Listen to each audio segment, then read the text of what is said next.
All right, morning, folks. I'm starting a little late today, but had to do some admin work and didn't want to bore you guys with it. So let's get cracking.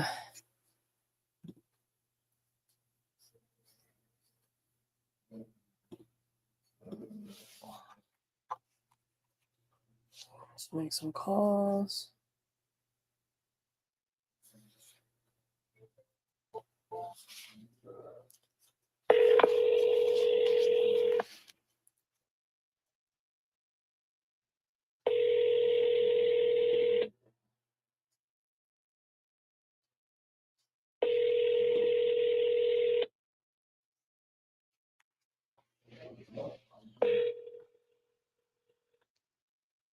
Your call has been forwarded to an automatic voice message system. 5.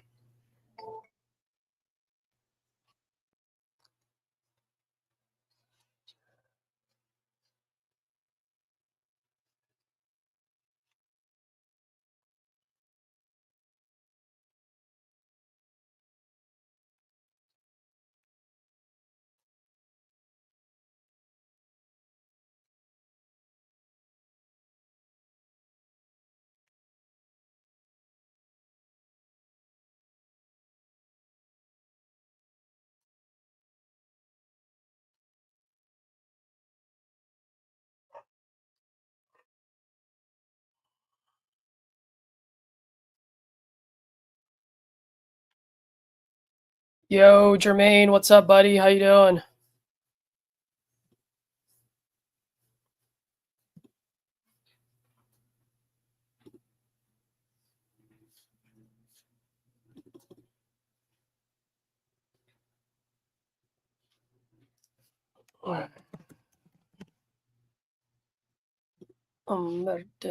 Oh yeah, let's call some folks first.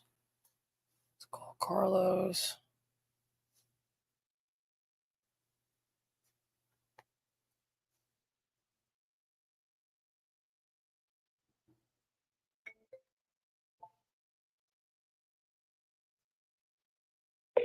Your call has been forwarded to voicemail. The person you're trying.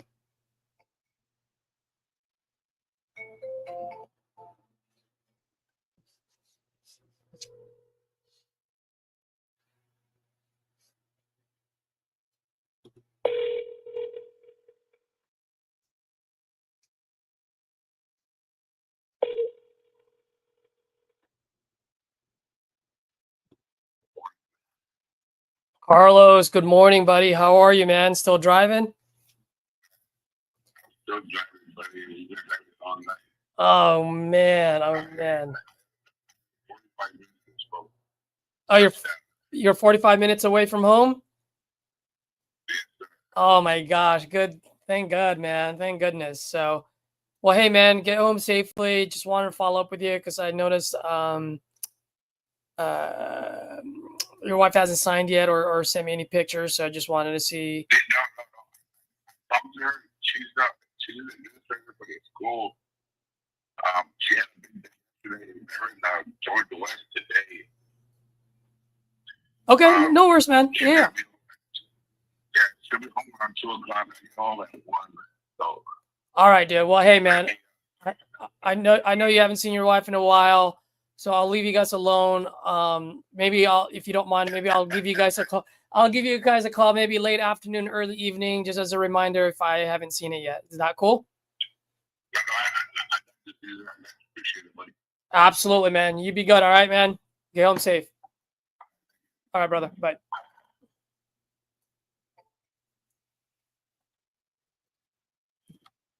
The guy works for a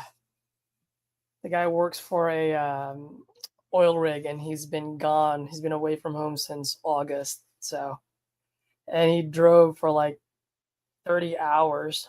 So kind of want to give him a little bit of time.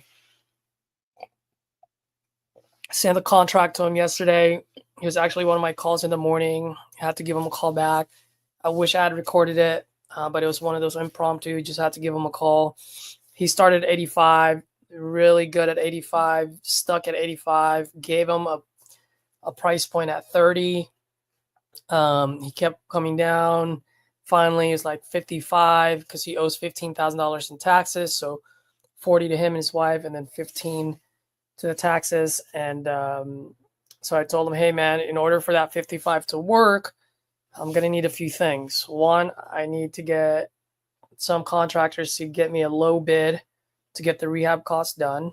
It's like, and two, I'm going to need to find a local investor to partner with me on this deal at that price point. It's like, there's a high chance that's not going to happen at 55, but if I find a low bid and if I find a not so savvy investor, if I can get you that 55, your guys are happy, I'm happy, makes it a sweeter deal. But I was like, I just need you to be flexible with me if it has to come back down to 30 or anywhere between 30 and 55. So he's okay with it. He likes the fact that I was honest with him. Let me answer this call. This is a seller. Oh, actually, this one of the. Hey, Jira, how are you?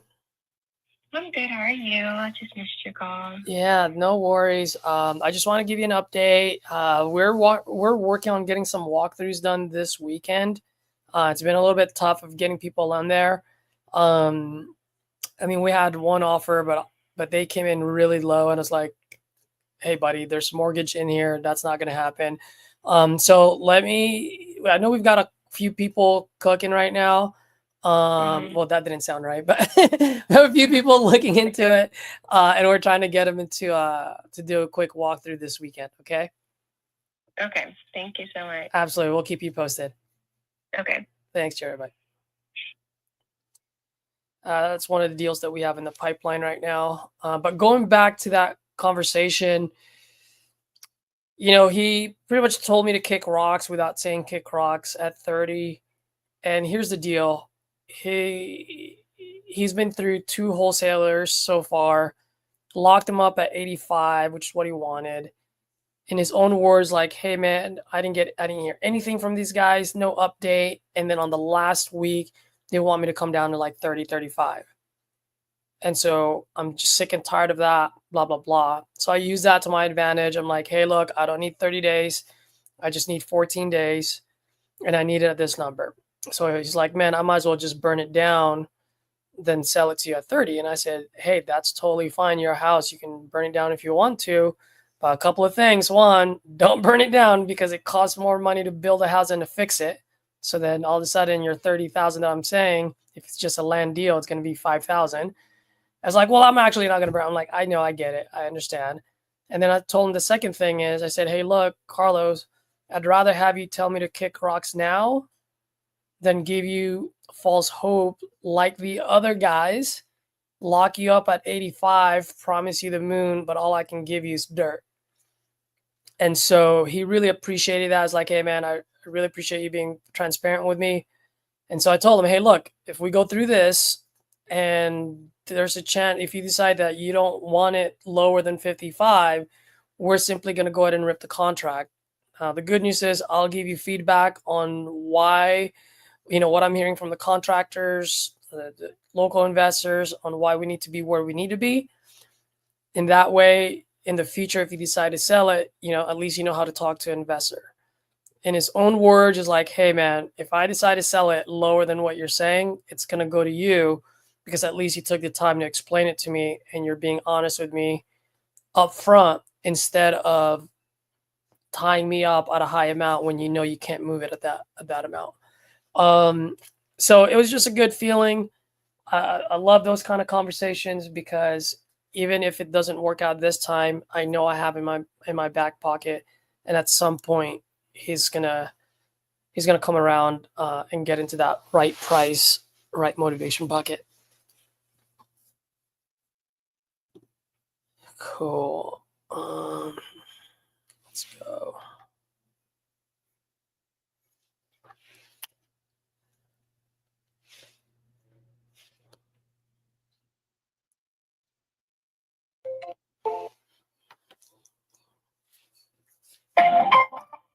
The wireless customer you are calling is not available.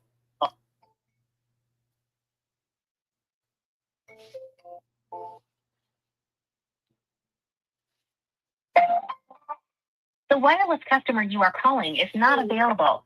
Please try again later.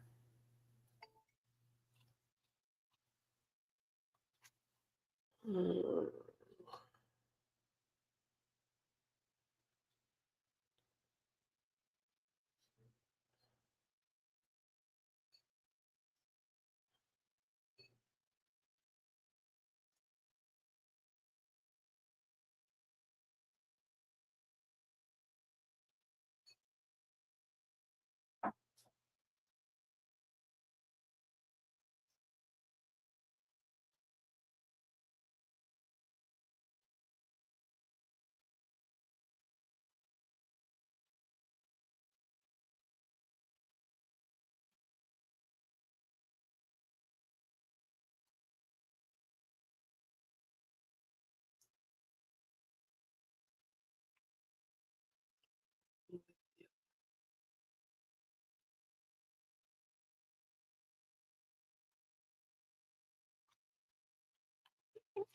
All right. Umberto.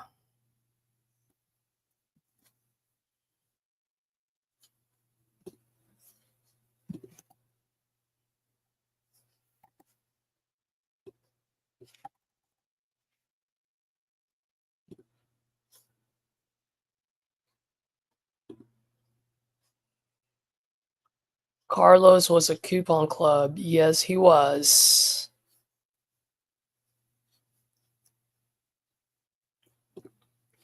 Yes, he was.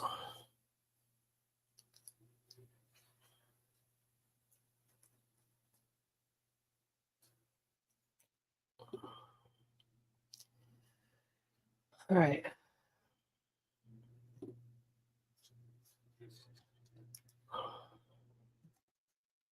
Why is this property not showing up?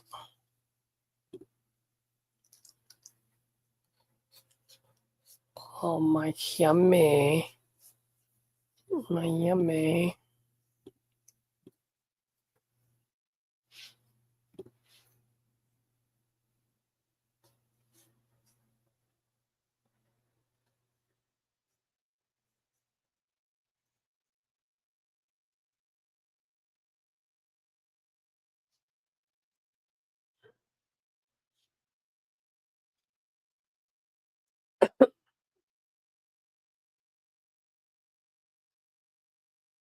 I don't think I've ever talked to this guy.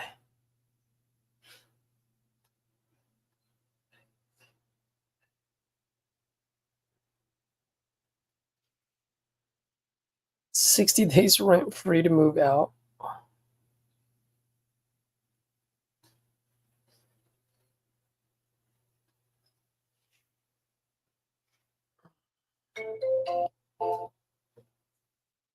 Your call has been forwarded to voicemail. The person you're trying to reach is not available. At the tone, please record your message. When you have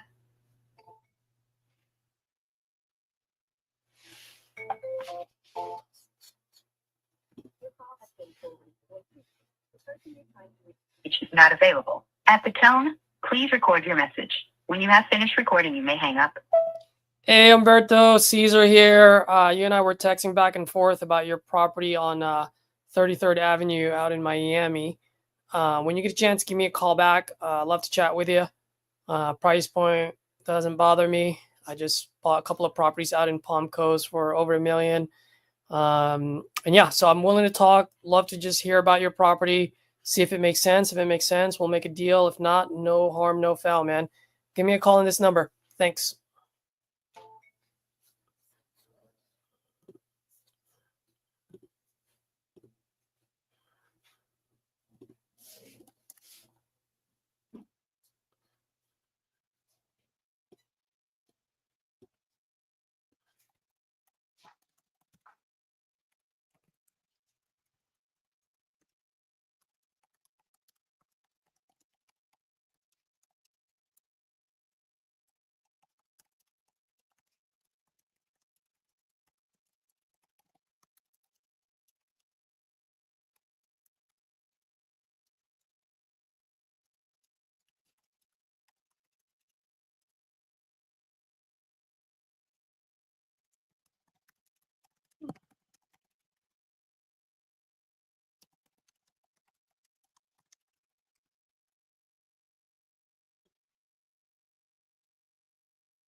So I'm going through these guys. You guys have any questions? Anything that you guys perhaps see from other folks that you guys are following that you're not seeing from me?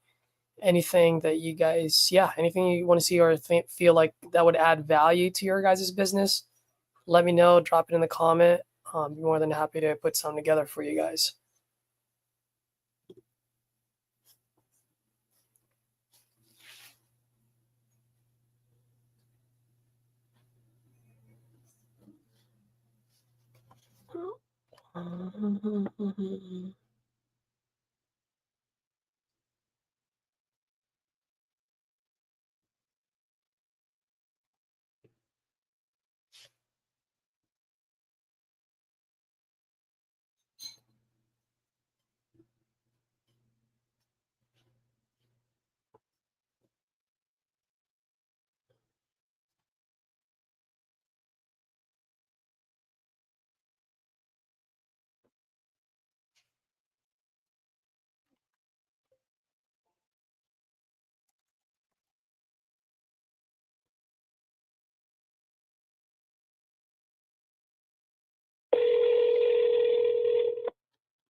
Okay, let's send her an email. So I've been texting her, calling her. Let's see.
super deep. About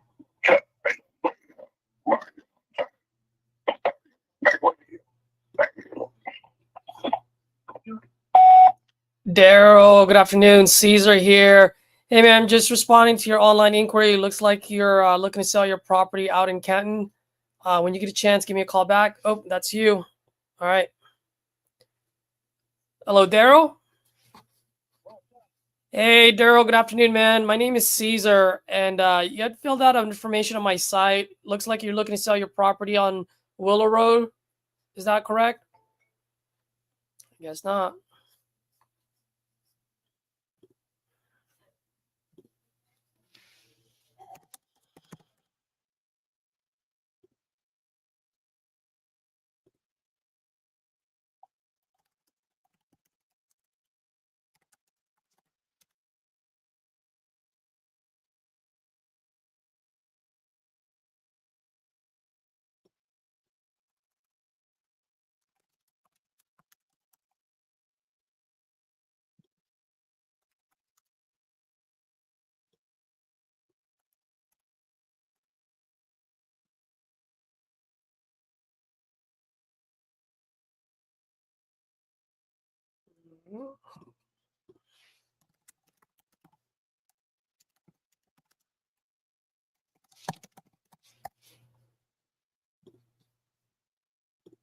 Off to the next one.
Please enter your remote access code.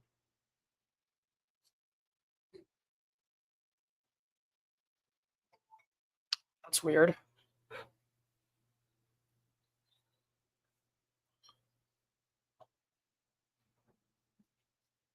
You couldn't hear him, huh?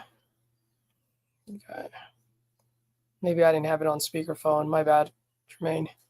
Guy hung up on me anyway.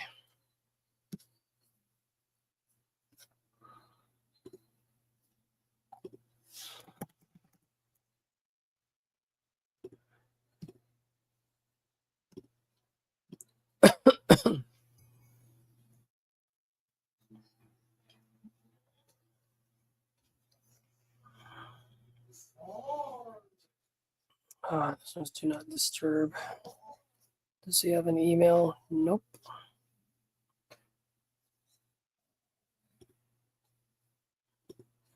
Is this because of a landline or?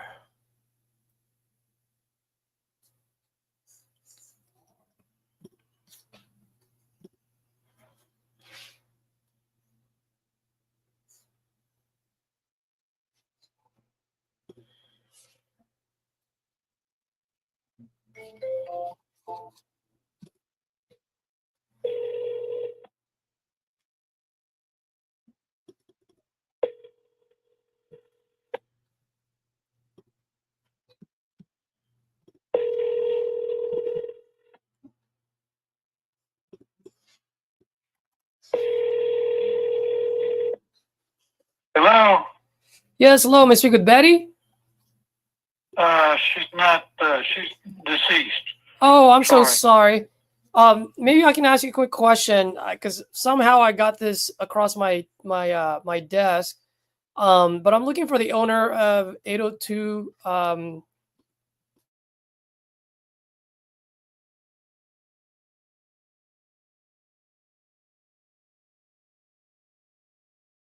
Ben, good to meet you, Ben.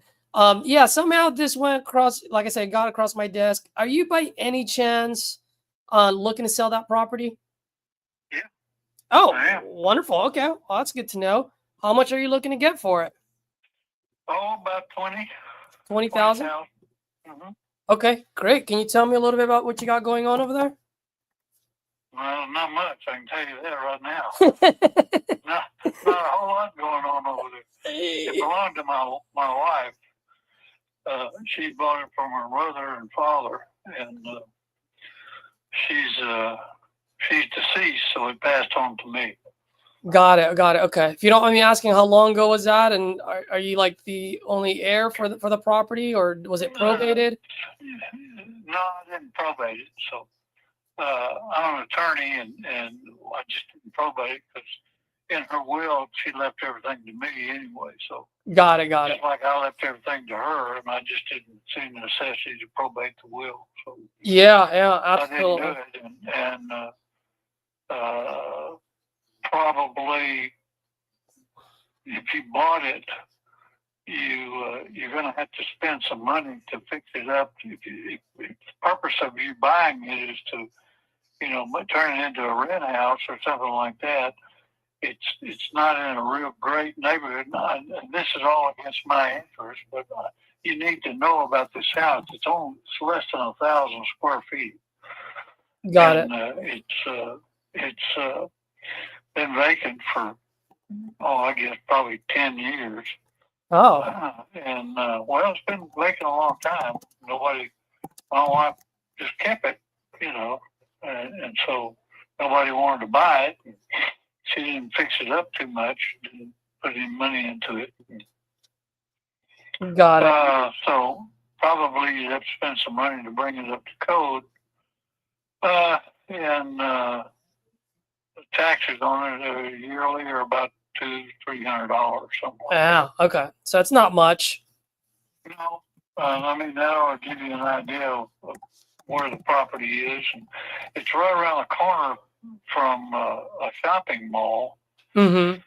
And it's about 2 blocks from downtown Muskogee. So that'll give you an idea where it is. And on either side of it, there's a rent house on the one side, and then there's a kind of a vacant house on the other side. Got it. And you said it's a 2-bedroom, 1-bathroom? It's really 3 bedrooms and 1 bathroom, and then a living room and a kitchen. Got it. That's basically what it is. So 3-bedroom, 1-bathroom. Yeah, it's a bedroom. There were 3 kids and 2 adults, and the 2 girls slept in one room and the boy slept in another room. So Got and it. the parents slept in another room. So Got it. Got it. like I said, you'd have to spend a bunch of money to bring it up to code, but it's for sale, and that's a negotiable price, but not going to go too low on it. Yeah. Well, I was just going to ask you. I mean, you've had this. You said it's been vacant for 10 years now. Any reason why you haven't sold it yet, or is it just because you're getting a bunch of lowball offers? Or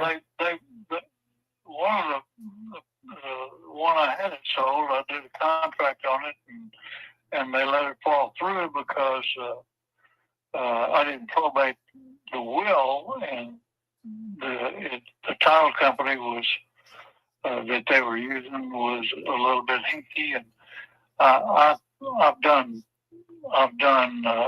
non-probated estates down here in Texas, and I've done an affidavit of heirship and attached the will to it and filed it with the county clerk, and usually that's sufficient to transfer the title without me having to go through a monument of title or something like that. That's what I was going to say. Yeah. I don't need to go through administration and go to the expense of doing that if I don't need to. It just depends on what title company would accept an affidavit of heirship with the will attached to it, which indicates that she left everything to me. So Yep. So in Oklahoma, you can. I don't see why a title company wouldn't accept that. Yep. But they do it here in Texas, and I've done it here in Texas. And I don't know why they wouldn't accept it up there in Oklahoma, but evidently they didn't. So those sales fell through. So Yeah. I just didn't hear back from the people. So Yep. if you want to do it that way, then we can do it that way. But I'm really not interested in opening up an administration Yeah. on a state that already have control over. No, I got you. For that one piece of property, and if you want to do it that way, that's fine. And we can negotiate a contract. You can send me a contract for what you want to pay. Yeah, absolutely. I mean, I do a lot of business out of Austin, Texas, just to let you know. So I do a lot of affidavit of airship. That's what I was actually going to ask you if that would work in Oklahoma, because I know some states don't. I don't know why it wouldn't, work in Muskogee County, and that's what I told this prospective buyer. I said, he said he was having problems with the title company, and I said, well, here's what I do. I'm an attorney here in Texas. I don't practice in Oklahoma, and I don't know what Oklahoma law is, but I would think that would be sufficient. But, title companies are kind of weird sometimes. Yeah, they are. You deal with them all the time, and so do I. But yeah. Some of them require something a little more definitive than that. Some of them require letters of administration and all that. And I'm not about to open up an administration just to transfer a piece of property. Yep. No. It's just kind of a waste of time and money, and I'm not going to do that. Even though I can do it, and I would do it myself, but I don't want to do that. Yeah, I got Anyway. you. No, that makes sense. So you're saying, when was the last time someone attempted that? About a month ago. Oh, and it then fell through. And title company said no. Extension, yeah.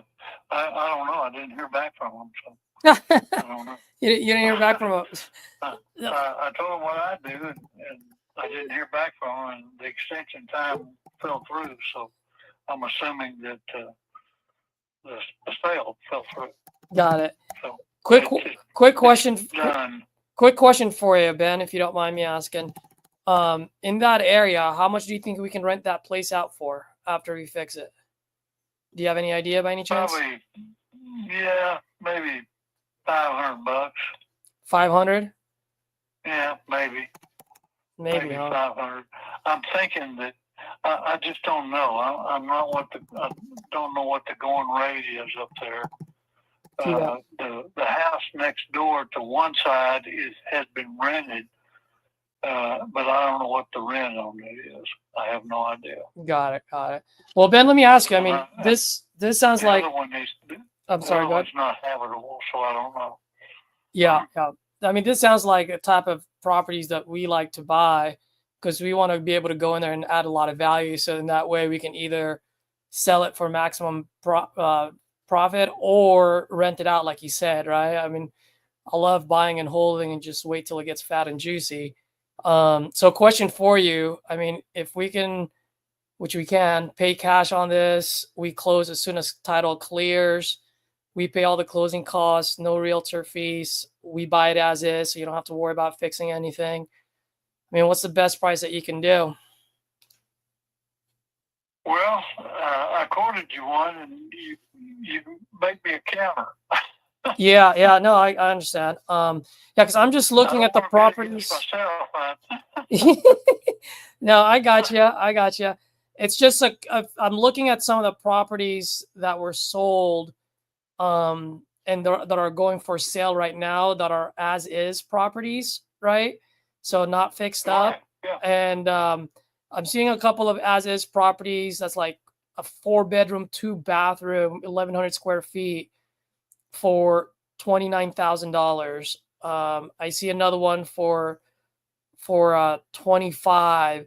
And so these are not full gut, right? Like in your case, I would say it's probably a full rehab, full gut, just because it's been vacant for 10 years. You know what I mean? Like you stop flushing the toilets, plumbing goes bad. Same with electricity. So for me, looking at those I'm sorry, go ahead. I can tell you right now that you're probably going to spend. I'm just taking a guess. Maybe probably 20 grand or 25 to bring it up to code to where it could be habitable. Mm-hmm. I'm just guessing. I don't know. You may have your own people that do that kind of work and bring them in and let them get it fixed up to where it becomes up to code, habitable, and everything. So I honestly don't know, but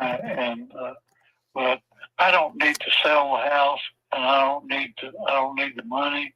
It's just it was a sentimental thing with my wife, and I want to honor her sentimentality. Let's put it that way. And so I'm negotiable on the price, but I'm not going to go down below a certain limit that I've set myself on because I don't need to sell it. So that's kind of the way. And I'm trying to be as transparent with you as I possibly can, and not just give the thing away. No, I completely understand.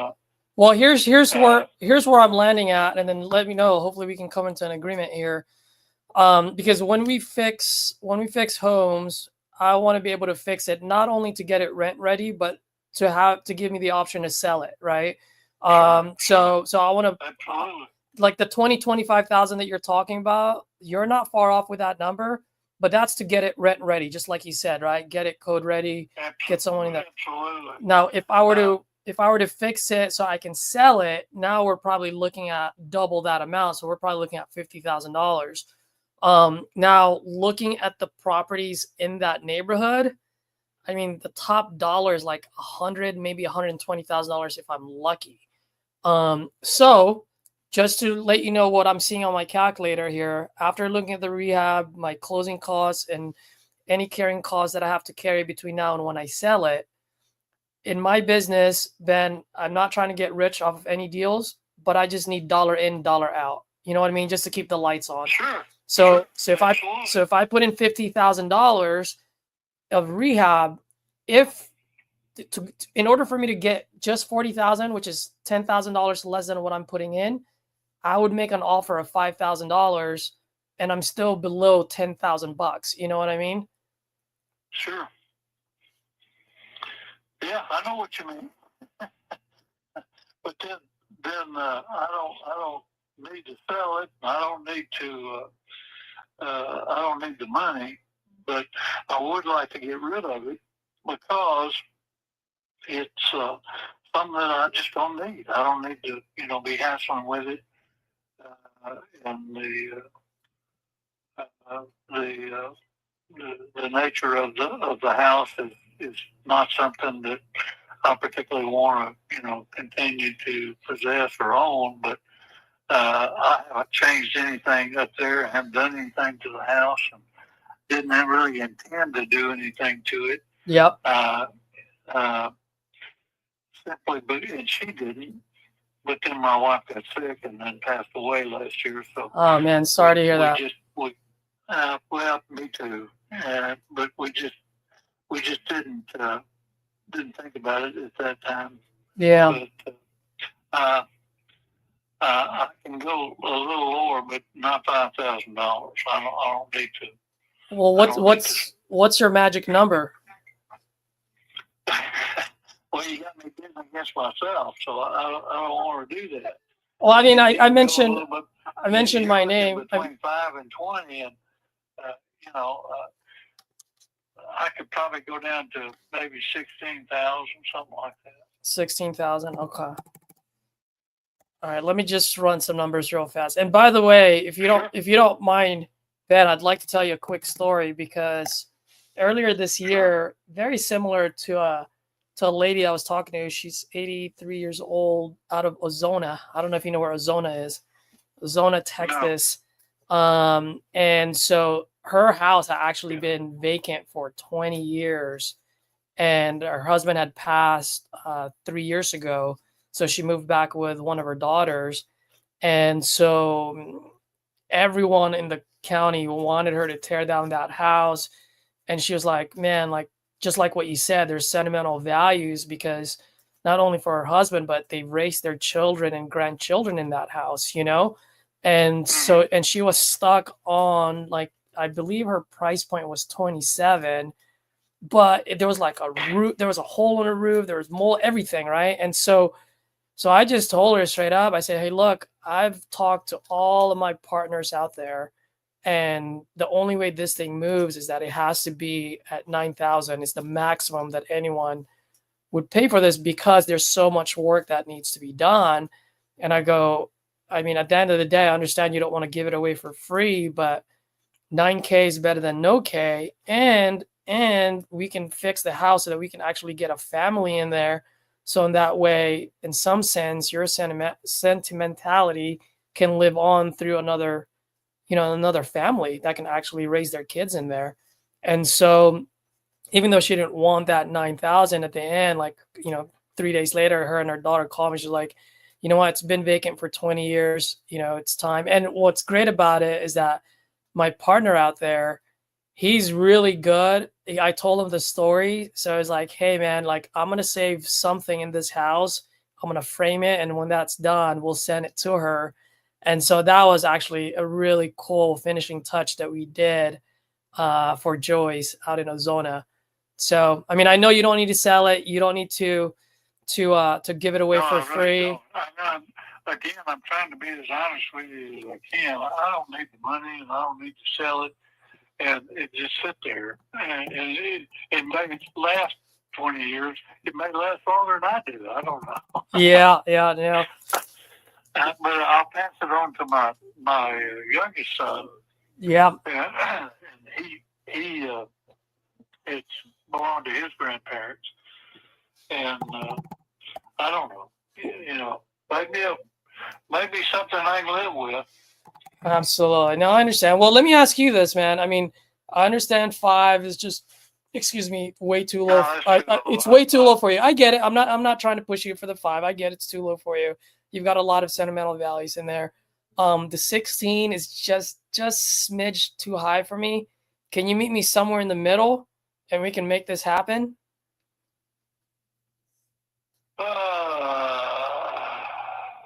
Between 5 and 16. Well, I mean, I'm at 5. You're at 16. Can we do maybe like 11? I'll meet you more than halfway. Make it 12. 12? Make it 12. I wanted to be funny and say, meet me in the middle like peanut butter and jelly and close at 11.5. Make it 12. 12. That's a nice round, even number. 12. I think I can do that. I want to do that. 12,000. And here's what I'll do. Just so that you understand, like, as far as my process goes, Ben, I'll send you an agreement for a quick 14-day close or sooner. Pretty much as soon as title clears, we'll be good to go, right? Sure. So I'll just put 14 days. Make sure that the title company you use would accept what I just got through telling you. Absolutely. Affidavit of heirship. Absolutely. And I can do an affidavit of heirship pretty quick. Absolutely. And so I'll attach her will to that affidavit of heirship, and you can file it up there in the county. Yep. Muskogee County. Absolutely. So what I'm going to do, Ben. Oh, I'm sorry. Go ahead. Sorry to cut you off there. No, go ahead. No. I don't know whether the title company you're going to use up there will accept that or not. I don't know, but they do down here. Yeah. And perhaps you've had them accept that before in dealings that you've done. But I don't mind doing that, and that saves you the cost of having to have an affidavit of heirship done. And I'll do that myself. Okay. And have everybody else sign off on it. Now, Ben, I know you said it's been vacant for 10 years. Is that place? I say 10 years. I'm trying to figure out how long my in-laws. My father-in-law died before my mother-in-law died. Let me look here real quick. Mm-hmm. My mother-in-law died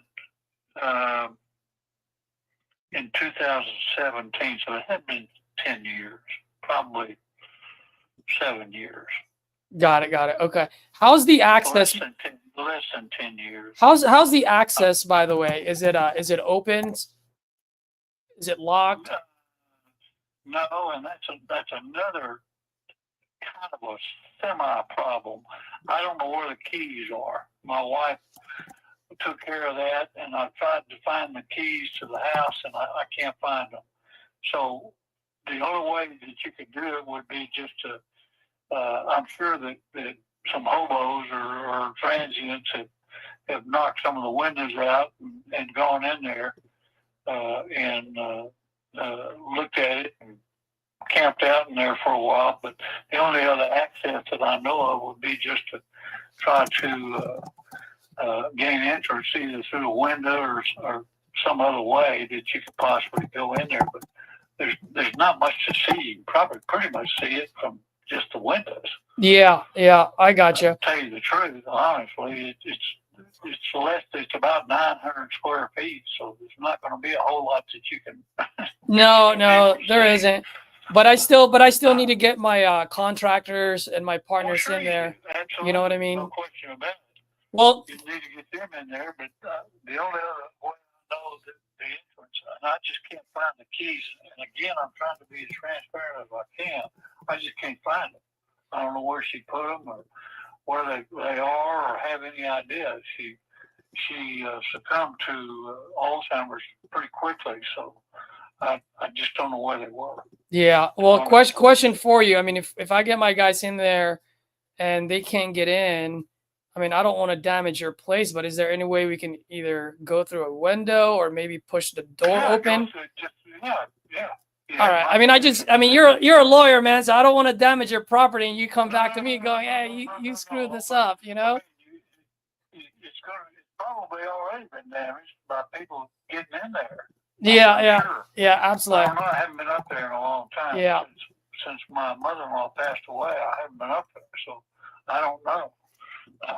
I just had some guy go by and mow the lawn and keep that up for a while, but we did. My wife and I did. Absolutely. Hey, Ben, by the way, Ben, question for you, because I realize next week is Thanksgiving. As you know, title companies move a little bit slow, especially if I have to look for someone that can do affidavit of heirship.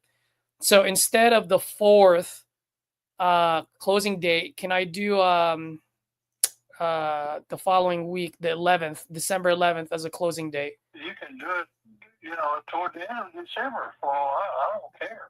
Okay. It doesn't matter to me. Yeah, well, I want to do it before the holidays. Or what you want to do it. All right. So, I want you to be completely satisfied that you're going to buy it, and for that price, I mean, you're getting a bargain. yeah. I mean, the land's going to be worth half of that or more, probably. Absolutely. Okay. The property, the lot that it sits on is going to be worth that. The house, you're going to just really, have to fix it up and do something with it. Yep. But the property itself is worth something. Anyway, no, you could make it 30 days if you want to, as far as I'm concerned. Got it. And Ben, I'm drafting the agreement right now, which, by the way, you're gonna love it. It's pretty straightforward. It's only 2 pages long. I'm gonna go ahead and send this over to you. But on the thing here, I just want to have something in writing that says you give us authority.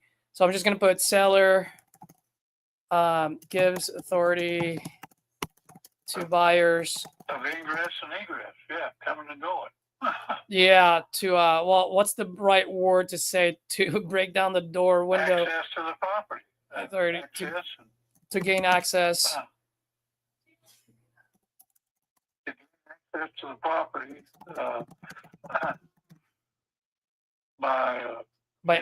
by any means necessary. By any means necessary, short of destroying the house. Okay, so by any means necessary. Right, and I'll just put just to gain access. So it's not to, you know what I mean? Yes, so it's not to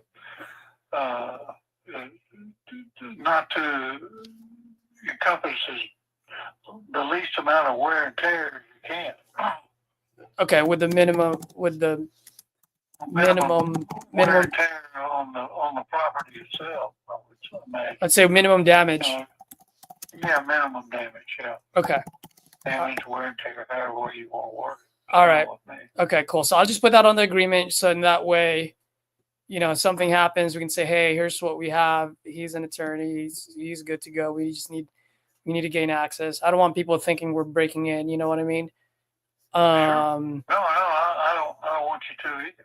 Yep. I don't want you getting in trouble, and if you can give them my phone number or anything you want. Absolutely. Let me give you my cell phone number, okay? All right, give me 1 second.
Yeah. Got it. Okay. I am sending you the agreement right now. Okay. Did you want to? I can stay on the phone with you and quickly go over it with you from top to bottom. It should be pretty self-explanatory. Or if you want to read it over yourself, whatever's best for you.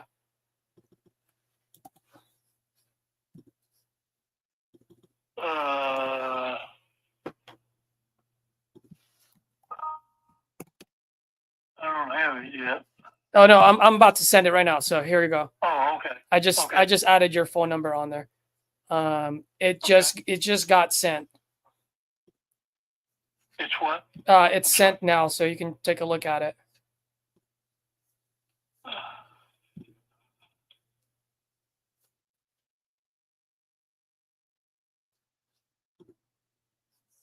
Don't have it yet. Can you check your spam folder since it's my first time emailing you? Yeah, that's what I was just fixing to do. I'll look at my junk.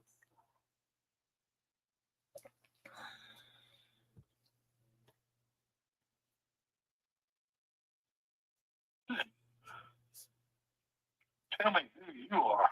Yeah. My name is Caesar Lacosta, and our I'm sorry, it's what? Caesar Lacosta. Spell it for me. LACO, S as in Sam, T as in Tom, A. Lacostum? Lacosta. LACOST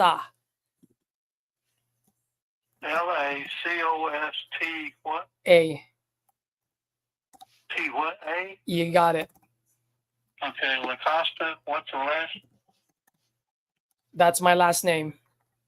Oh, that's your last name. Okay. Yep. And your phone number. Let me have your phone number. Yeah, 415.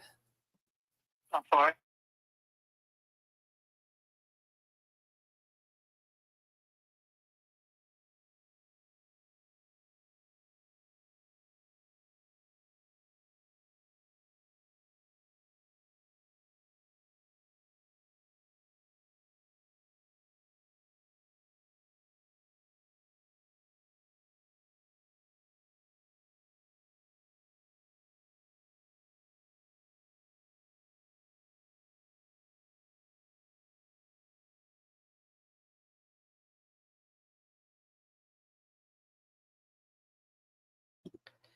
It should say, it should come from a DocuSign, so it should say complete with DocuSign, or say Cesar Lacosta via DocuSign.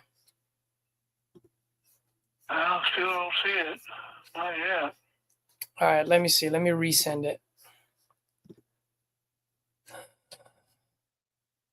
Might be a clutter. Let me look.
And Ben, I'm gonna text you the email address that I used. If you can confirm to me, maybe I made a boo-boo there. 'Cause Sure. that's possible. Sure. Do what I can, huh? As much as I can. I just don't see it. I just sent you a text. A text? Yeah, I just sent you a text with the email address, so just you can let me know if that's Oh, okay. if that's All the right. correct. You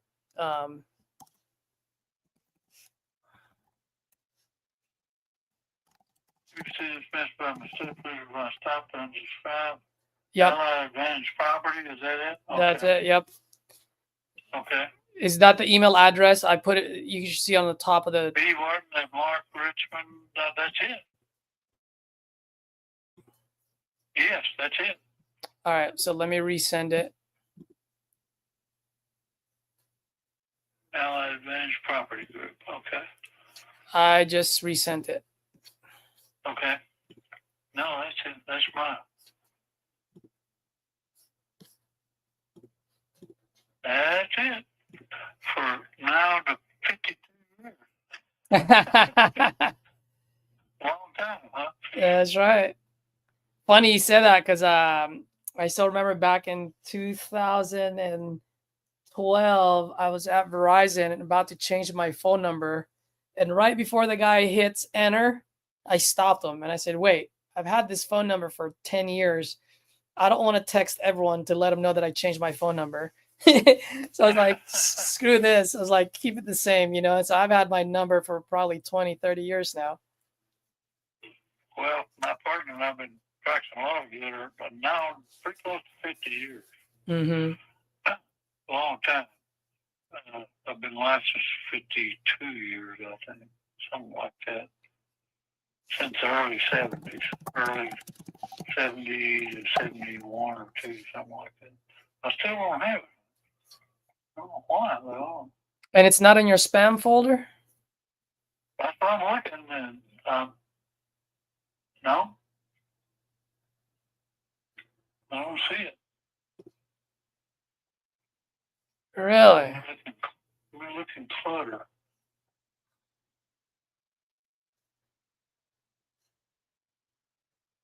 No. Archives.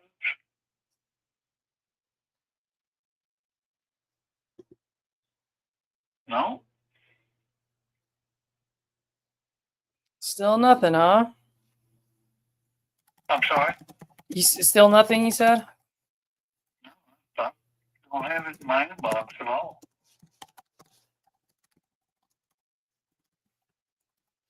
Huh. No, ma'am. That's so weird. Do you have another email address I can send it to? No, I don't, unfortunately. No. That's the one I use for everything. And it's not in No, the another one. hmm. Boy, I don't know why that's not going through. And you're not seeing anything that says Caesar. Look, oh, can you do me a favor? If you're on your email, there should be a search button, like where the magnifying lens is. Maybe type in my name, and then maybe that will come up. You know what I mean? Well, yeah, sure. I mean, we can try anything, but it's just I don't see it coming.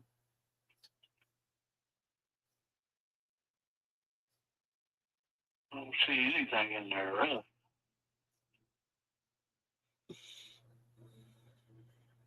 Not in the junk either, huh? Let me try one more time.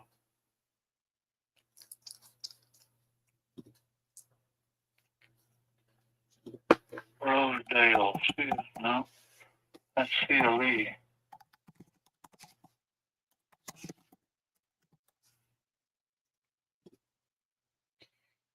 I just texted you my email address.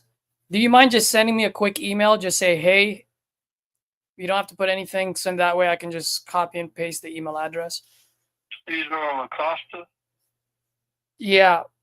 Did you find it? I don't have it yet.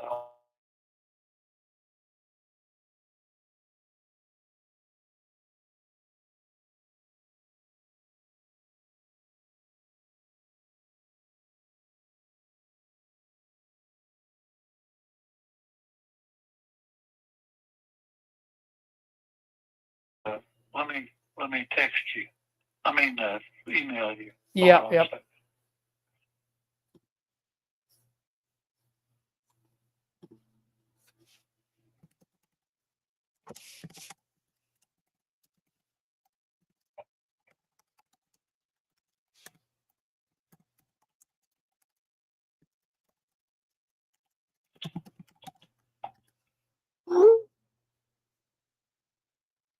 Cesar. Wow.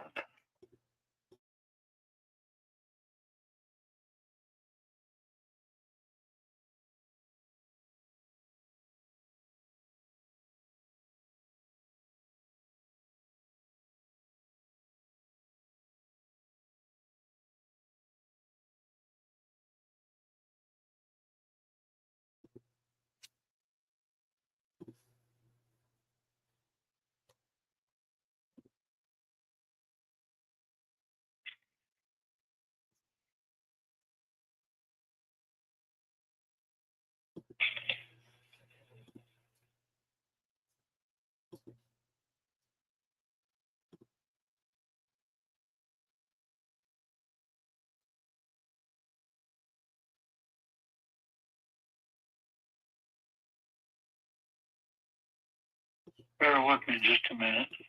Yep, no problem.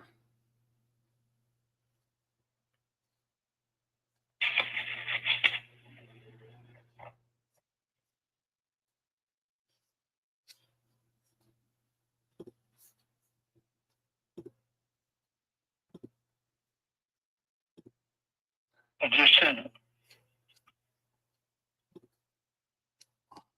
You just sent it? I did. All right. Hadn't kicked it back, so It kicked it back? it did not. Oh, it did not. Okay. Let me see. Let me refresh.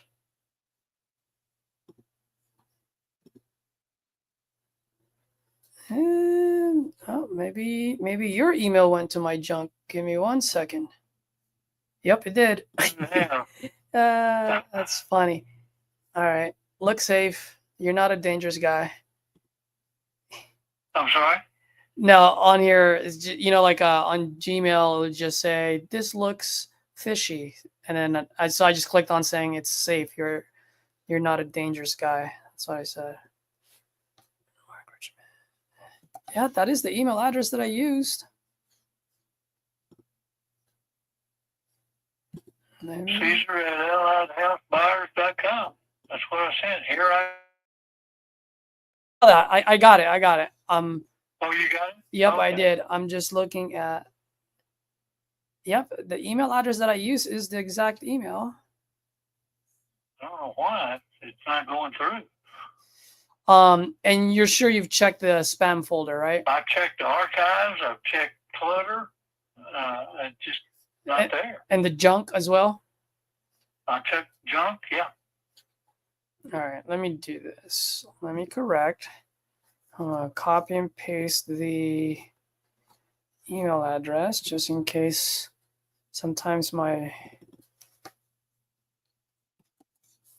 I don't know. I don't know why that's not going through.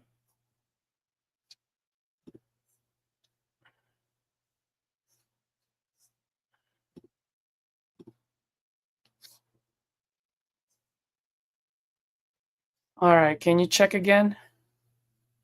I am. That's what I'm doing right now.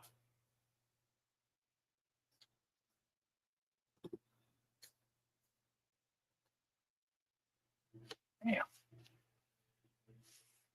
Never had that problem before.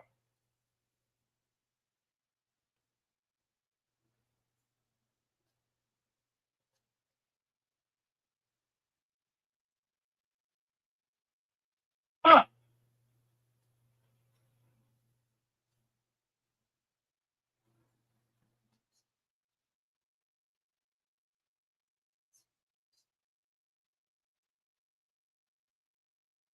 No.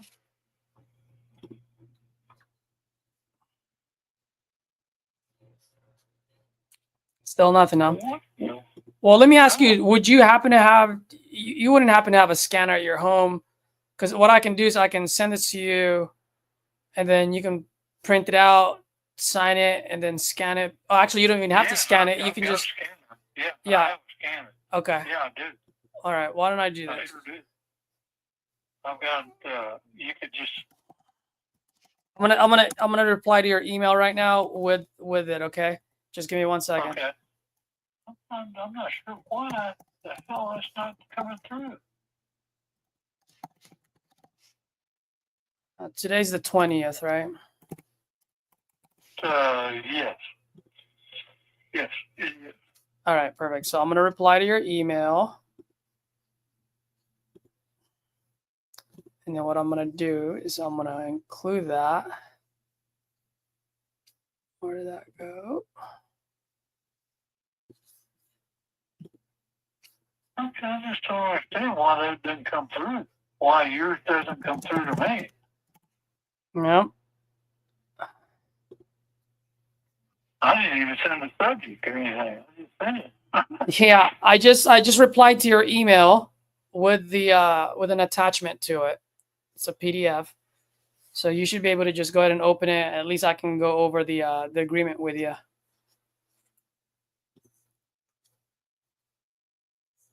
Well, so far, no. Really? Not even my reply to your email, huh? No, I don't even have the reply. Oh, you know what? Let me ask you. I noticed your email address. Do you work for a law firm or is that your law firm? That's I work with him. That's his email address. Okay. And it's our email address. Okay.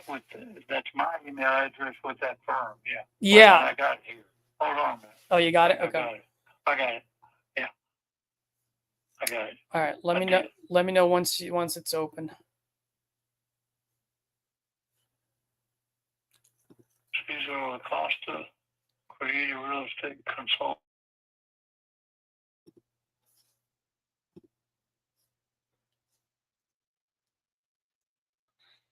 Purchase and sale, yeah. Okay, hold on a sec. It's coming up.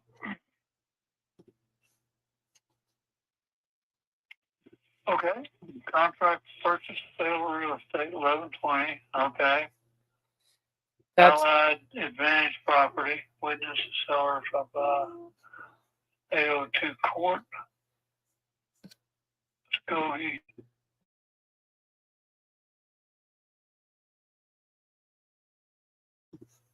Eleven twenty.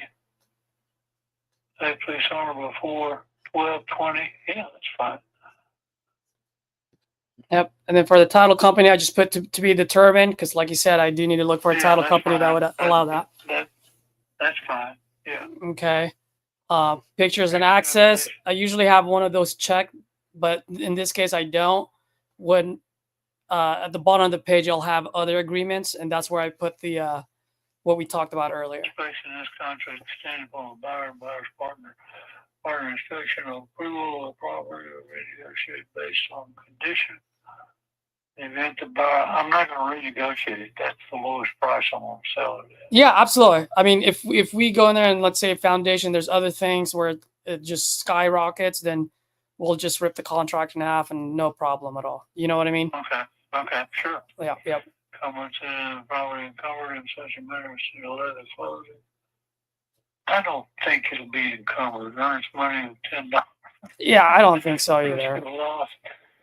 Subject property is damaged as condition, prorations, defects, assignment. No judgments. Seller, there's no judgments against the property. Seller gives authority to buyers to gain access to the property by any means necessary with the minimum damage to property. That's fine. Governing law, Oklahoma. Okay, that's fine. Perfect. So I'll sign off on it. just sign off on Send it. it back to you.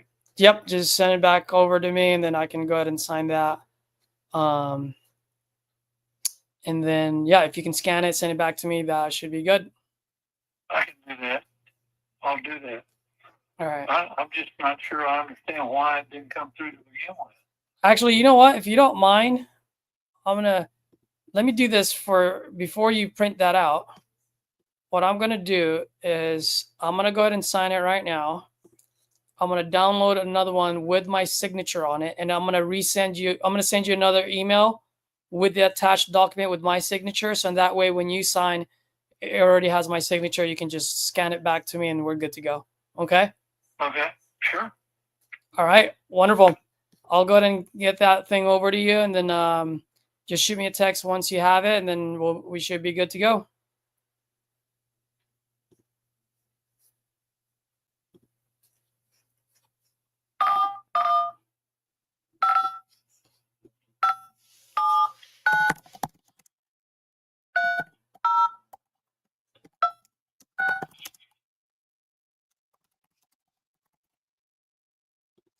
I just sent you another email, Ben, Okay. and I just said updated PSA with my signature. So Okay. so you can go ahead and print that one out. Oh no, why didn't it have my signature? Why didn't it do it? Well, that's fine. Just go ahead and sign it and then send it back to me, and then I'll sign it myself. We should be good. Okay. Let me go ahead and print it out.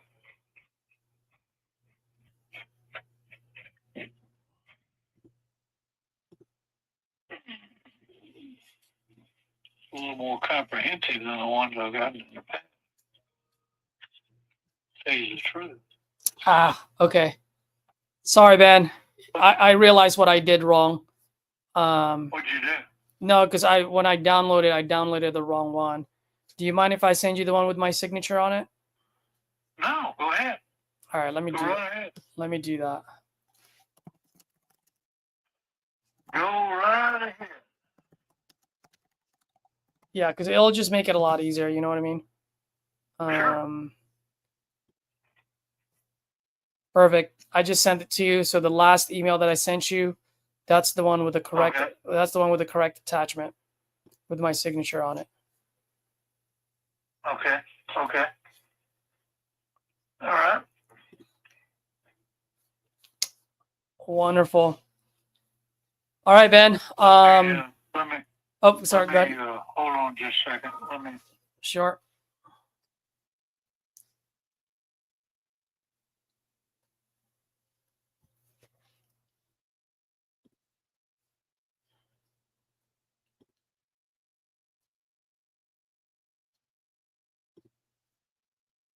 Let me make sure the one I got has got your signature on it. No, it doesn't. Now, where did that one go? I'll know what I do. Here's what I'll do. I'll send you not a thread. I'll just put. So in that way, You'll do what? I'm gonna send you an email, like a separate email, so it's not a thread. So in that way you get you don't have to like scroll through it to find the right Wait a one. minute, I got it. Oh, you got it? I got it. Okay, cool. With your signature on it. Perfect. Let me print that off, and I got the one. It just came over on a different thread.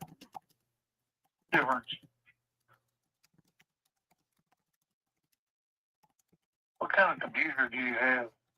A MacBook Air. A what? A MacBook. I've got an Apple.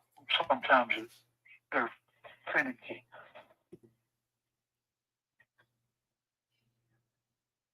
Okay, let me see.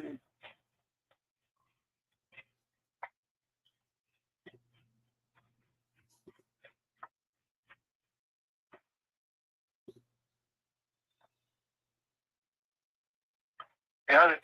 I'll sign and send it back to you.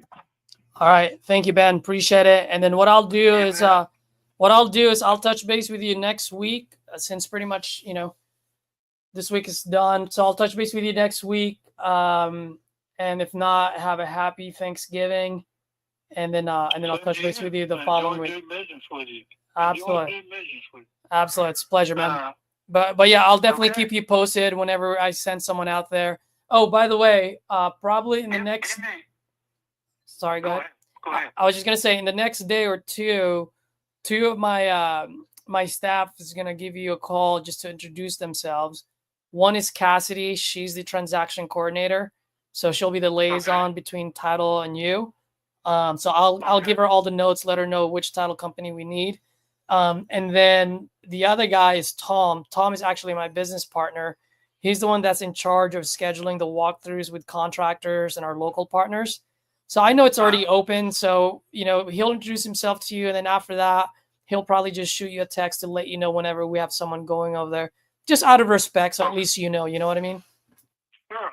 That's fine with me. I don't have a problem with that. It give me about a week notice before we want to close on this thing, or when y'all want to close on it, and I'll do the affidavit of airship and attach a copy of the will. Absolutely. Yeah, we'll definitely keep you posted, and we'll let you know. Cassidy will let you know if and when it's going to close and what we need from you. Okay, you said Cassidy or Cassidy? Cassidy. Okay, Cassidy. Okay. All right. That's fine. Okay. All right, Ben. Thank you. Bye-bye. You bet. Bye-bye.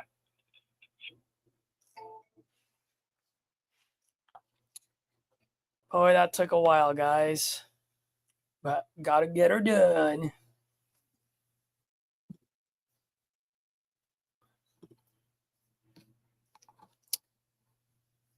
So just to show you guys on that one, I'm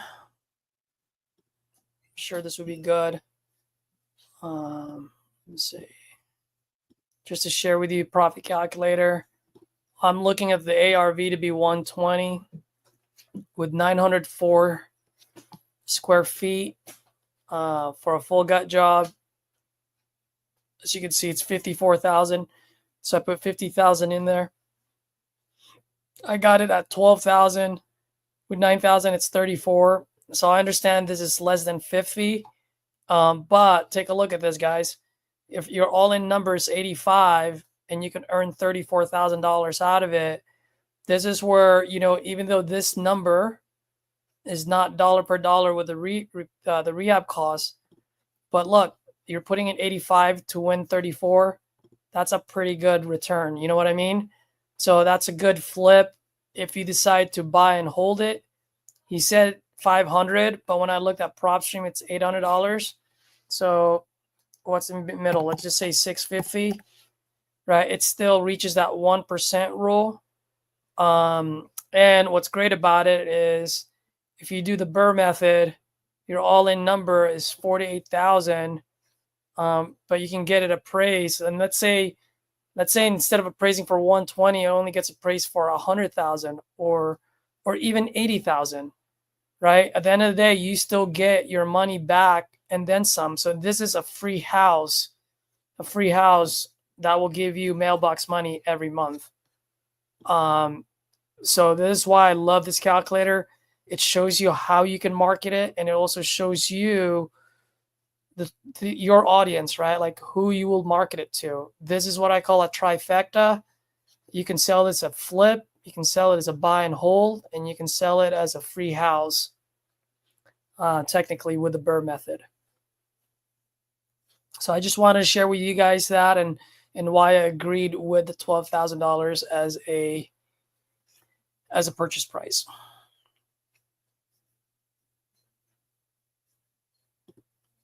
Cool. Any questions on that, guys?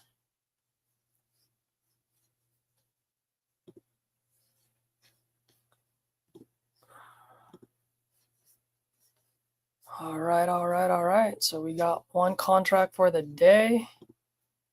Let's get going.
Let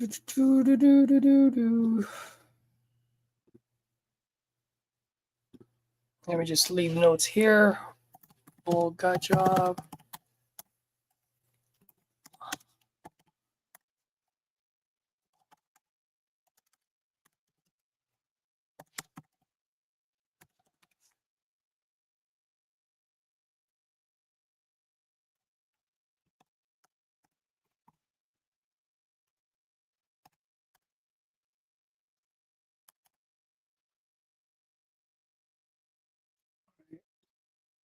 Let me create a profit calculator here.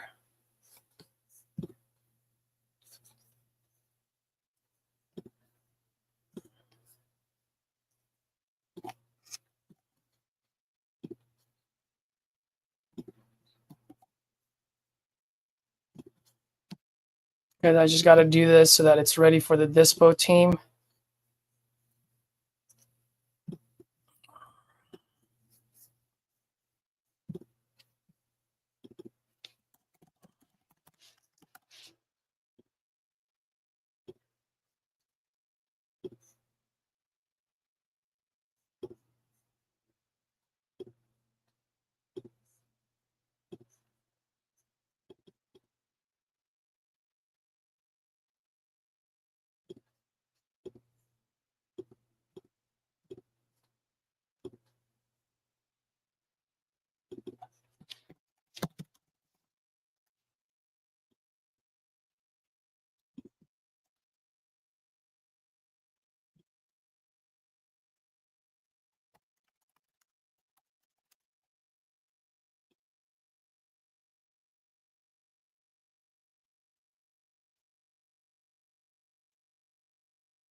All right.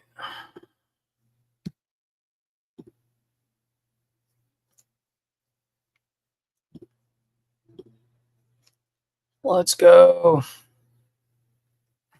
Jamal, I like your new house. Looks nice with plants. Thanks, man. I appreciate it. It's called Chat GPT, baby. Told him exactly what to create. I actually got a few, so it's actually pretty funny. All right, Jermaine. Sorry, I just saw this. I need you to break down that Burr method. Okay, so a Burr method is you buy, you rehab, buy, rehab, refinance, repeat, right? So you buy, rehab, refinance, repeat. So going back to the calculator that I have, let me share my screen again so you guys can see.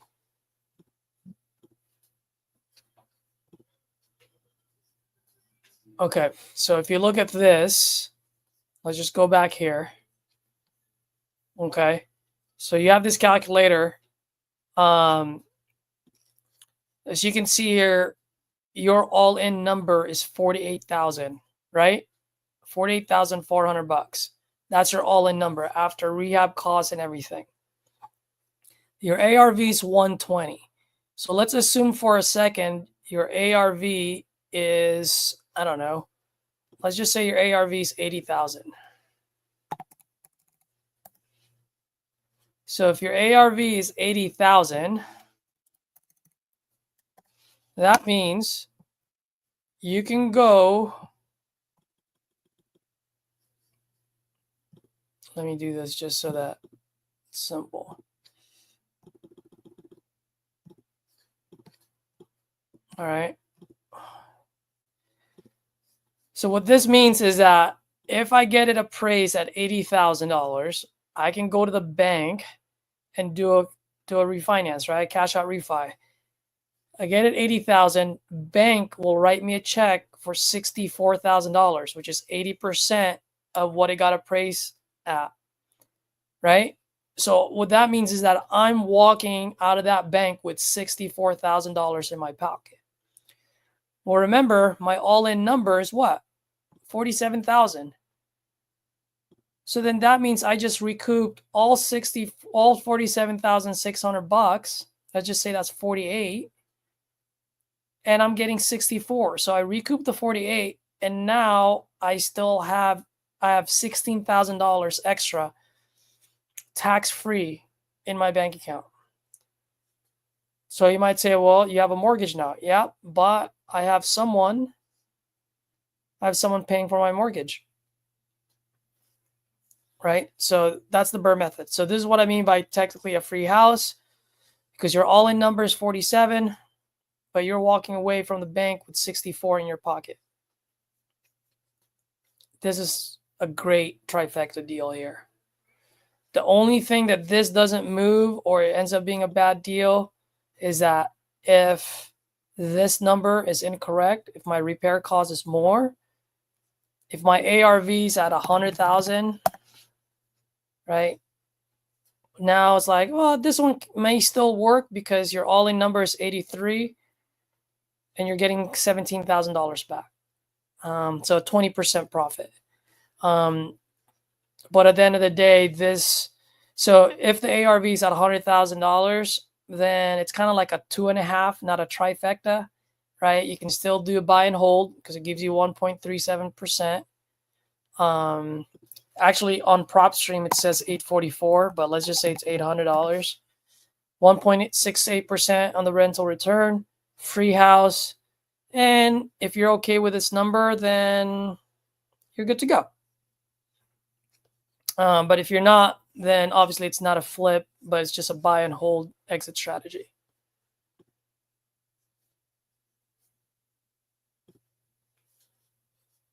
Cool. Awesome. That's it. Let's move forward.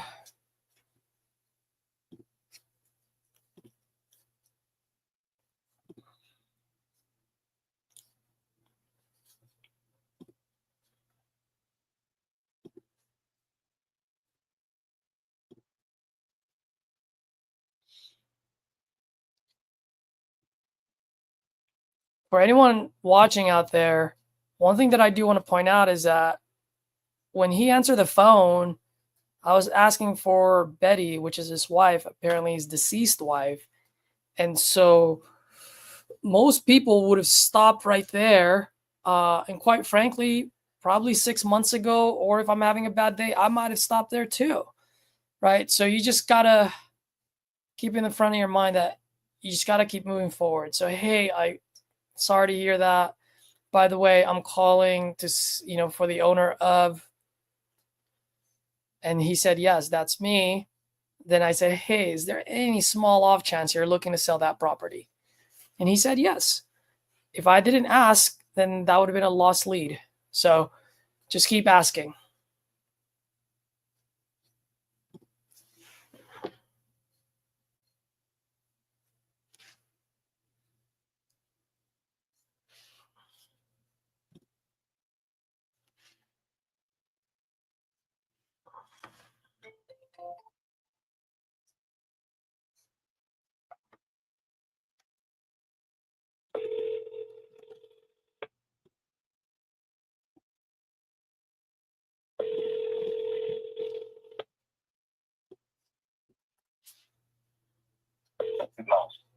Hello.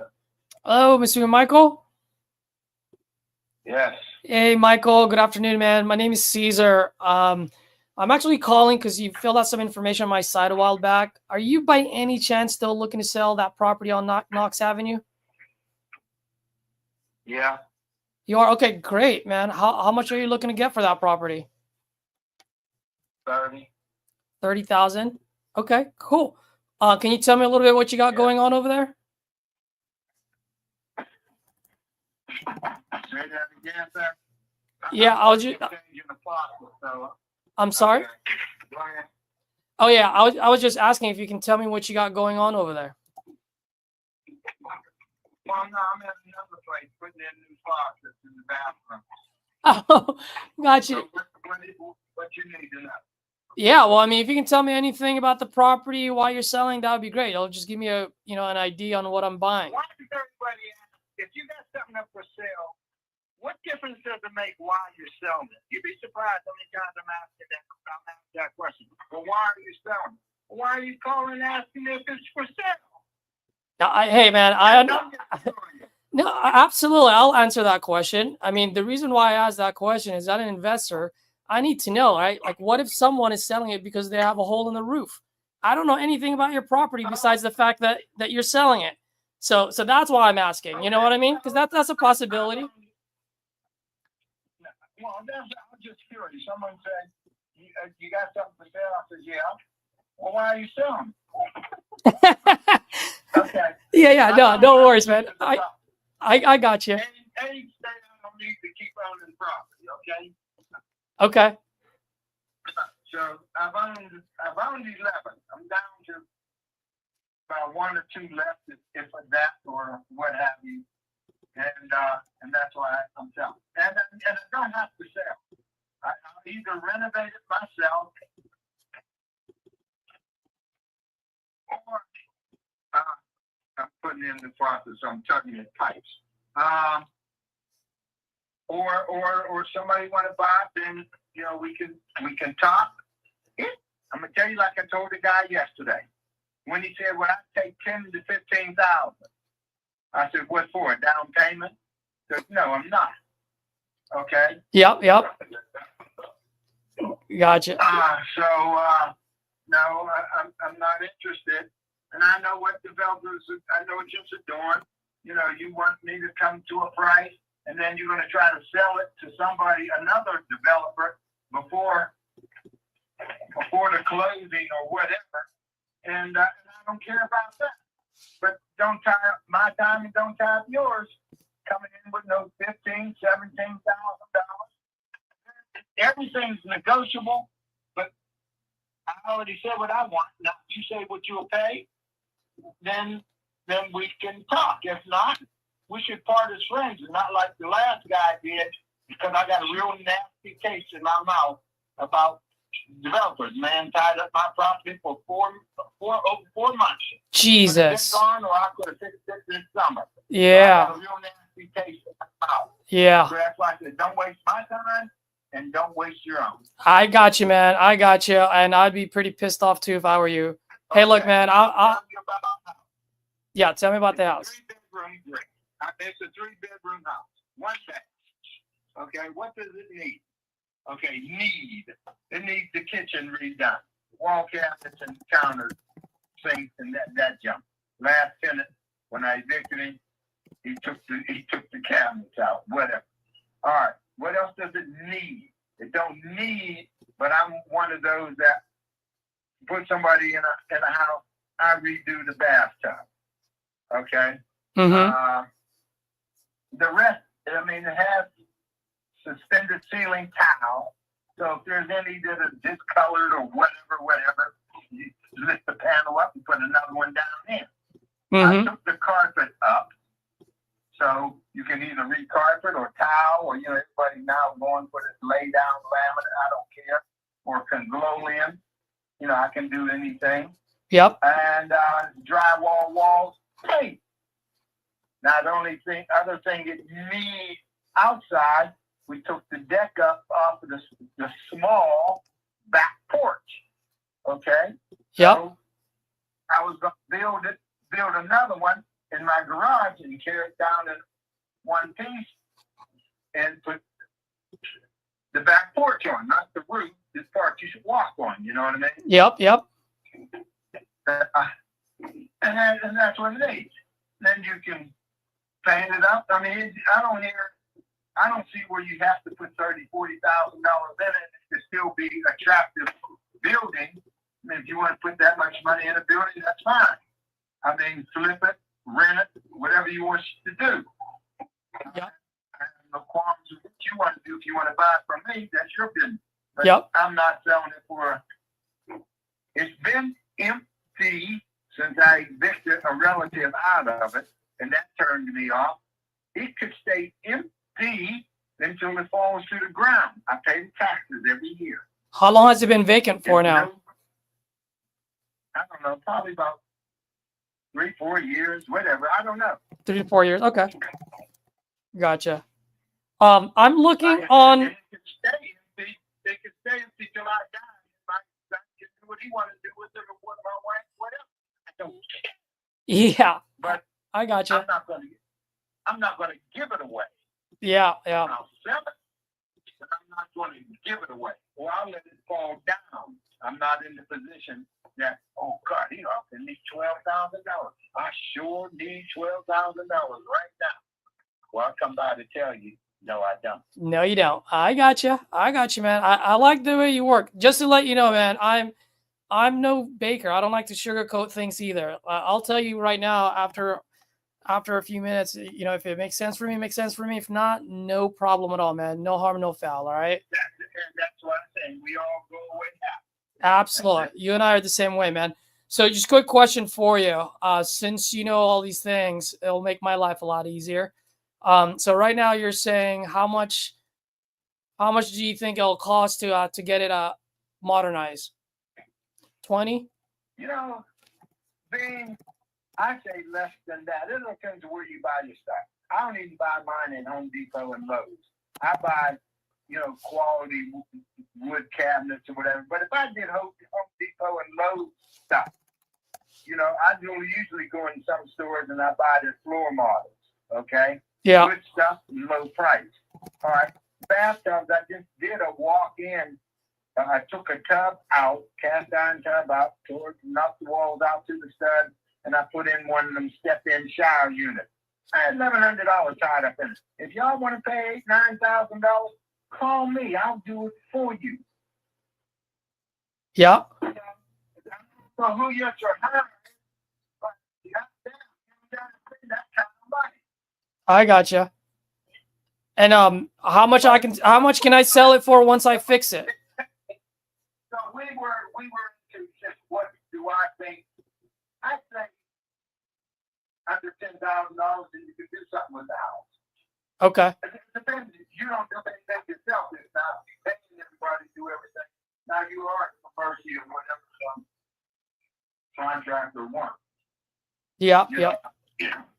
Or if you hire or, and I don't mean no harm when I say this, but I'm just telling you what I see now all the time. If you have a team of Hispanics, that people that's doing all the work around these places, and foolish. They're working at a real decent wage, and they do good work. Except roofs, now, damn it. I had one do a roof for me, and that rains in the place and don't leak no more. It just rains. Yeah. You know, so. Oh, is the roof Not that place, another. is the roof leaking by any chance or no? I'm trying to tell you, I said no, not this place. There's another building I own, and they had flat roof, and I had the guy. It was leaking, and I had the guy put a new roof on. Now it rains, and now I can't even use the building. Got it. I can't Okay. find them. I can't find them. No, don't leak in this house. No, sir. Got it. Okay. But yeah, I tell you. Yeah, absolutely. How's the foundation, by the way? No leaks in the basement. No leaks in the basement I either. put Huh? glass block windows in a long time ago. I believe in glass block windows for security. Got it. Okay. Now, two last questions for you, man, and then I'll tell you what I think. Wait a minute, hold on, let me finish. Sure. It sits on a level lot. It did have a 3-block garage that it had a flat roof. I tore that down. The roof was raggedy, so I tore it all down. So lots of space. Got it. Okay. Lots of space. Okay. I think that's about all I can think of at the moment here. Got it. Now, Okay. let's see if I have any. Now, just two quick questions for you. I'm looking online. It says around that area, I can get probably about $1,000 of rent in there. Is that? Would you say that's pretty accurate, or sometimes Zillow is wrong? You know what I mean? So I always like to ask. Even section 8's paying that kind of rent. Yes. Okay. When I would that's have good. all my properties before I was maxed, I was getting $600. Shit, these guys are getting $1,200, $1,000 to $1,200 a month. Got it. Okay. And then one last question for you. After we fix it, modernize that place, how much do you think we can sell it for in the market? I think houses are selling there in Menneson because they're redoing Menneson. That's going to be the place. I would say over to that area of town, I'd have to ask my brother. He's the code officer. He's one of the code officers. But I know they're going over $100,000. Over 100. Okay. Yeah, because I was actually putting $90,000 on it, just to be conservative. You know what I mean? But okay, so let's just say it's 100. To get it rent ready, I think you're right. It probably just cost me maybe $10,000-$15,000 just to get it rent ready. But if I want to modernize it with 2,000 square feet, at least that's what it says online here, 2,000 square feet, it's probably going to cost me 40 to get it modernized, not rent ready. Rent ready, I agree with you. Less than 20 for sure. All right, man. Here's what I'm looking at. If I can sell that at 100 after looking at my closing costs, any carrying costs, I mean, I can do 19. Nope. Lowest I will go that I walk home with. Dead presidents and not waiting those 6 months to get it. It's empty now. We can close yesterday and I can be paid today. And I hate to even say this, but probably the lowest I would go, and I doubt it, is what I would. One guy was supposed to give me, I'm going to be exact, $27,800, and we went through the whole process. And then when we got down to time to pay me, I can't find it. So that's why I said that's where I got the bad taste. Yeah. The lowest I probably would go for me not to now have to wait till spring, because I'm not going to go in there and do nothing now, me. Because I got other things to do. I run a business. Probably 25.5, 25.7, somewhere in there. 20. Anything else, you can still. The man next door buys houses and renovates them, and flip them or rent them. He does both. Live next door. He showed me $20,000 in his Jesse thought I would jump up and down. All I did was say thanks and bye. Yeah, I gotcha. I gotcha. See, I'm not the guy. It's a dumb statement I'm making, but I'm not the guy that's in that type of need that flashing $20,000 in front of me was going to make me, oh, thank you. Oh, thank you. I'm going to take you to dinner now. No. Yeah. Like I said, it can sit there. I can pay the taxes on it. It'd be a write-off for my business, and it can fall down to the ground 30 years from now. Now I'll be in heaven already anyway, so it won't even matter. Yeah, I gotcha. Well, let me see this. 25.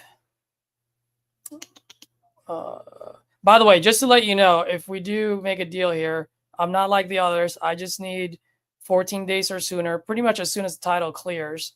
And then also, obviously, within those 14 days, I'm going to open title. Also, two, I'm going to send a few contractors out there and a couple of my guys that I've partnered with in the past just to get their input. Assuming I can get the rehab cost down to the cost range that you're saying, I think I should be good at. Can we do 25 just as an even number?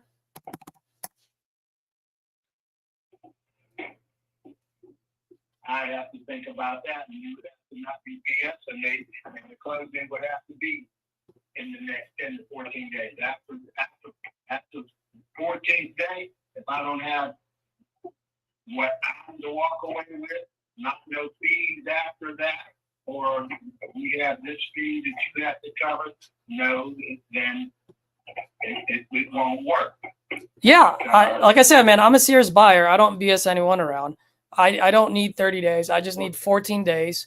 I know Thanksgiving is next week.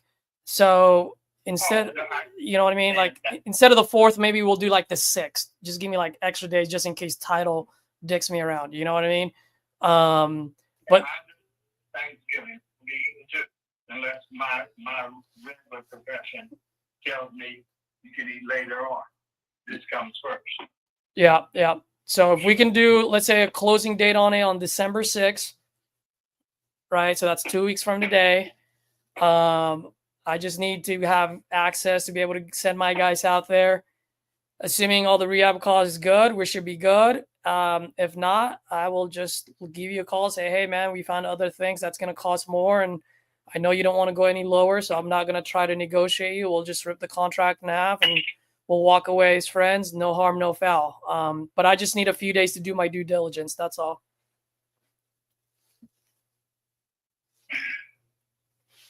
Yeah. I'm talking on time, so I'm listening to you then. Yeah, so if you're okay with that, I can send you an agreement for 25 with a closing date on the 6th. And quick question for you, by the way. When I do send my guys out there, do you have a lockbox on it or is it open? No, we told the guy to come take his lockbox. The lockbox has been gone since Sunday, so we'd have to give you that and let you put another one on. Let me think about it, because I said 25.5 is what I wanted to walk away. You know, because really, after his service, I'm a funeral director. I'm three funeral homes. Mm-hmm. Okay, so at 4, I closed one up, so I'm gonna sell that building. All right, but like I said, it don't bother me if the building sits there till it rots, and I don't know how that happens, but it wouldn't bother me if it did. All right, so I wanted to know, it's too nice of a house, and it is a nice area.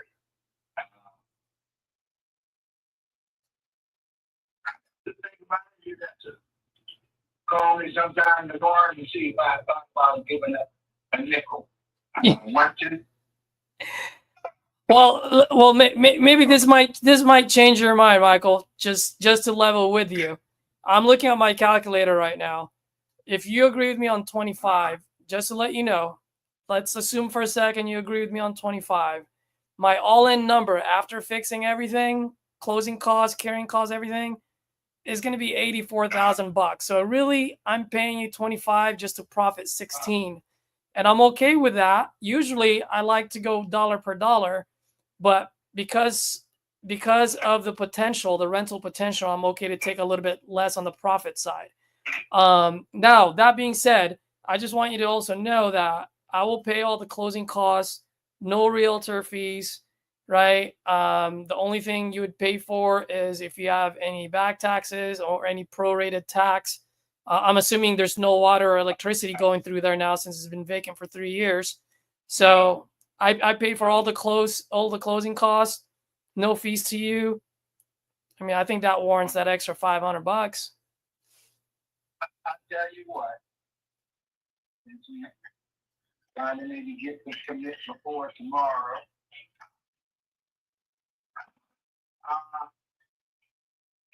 If you're straight up, that's the game, I'm telling you. But if you're straight up,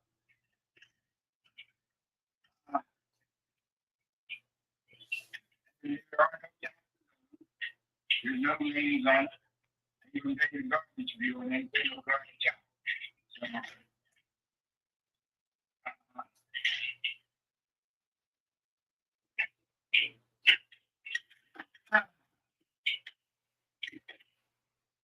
but you know, I don't want to say yes. There was another person who did want to look at it. But that's what you should want to think about. Right now, I'm down here on the floor. I put these damn 2 sinks that have a layout dry. And I got it changing its faucet. Yeah. Well, hey man, I'll make it easy for you, Michael, because I know you're fixing some pipes out there. Why don't I do this, brother? I will send you the agreement. I will email it to you, and I'll just put an expiration date on it tomorrow. At the end of the day, you have between now and tomorrow. If you want to sign it, we'll move forward. If you don't sign it, no harm, no foul. You know, at the end of the day, I got $25,000 burning in my pocket. I either give it to you or give it to someone else, but no pressure. Like, if you sign it tomorrow, we're good to go. If not, no problem at all. But at least you got something to look at when you get home tonight. You can look it over. That's pretty fair, right?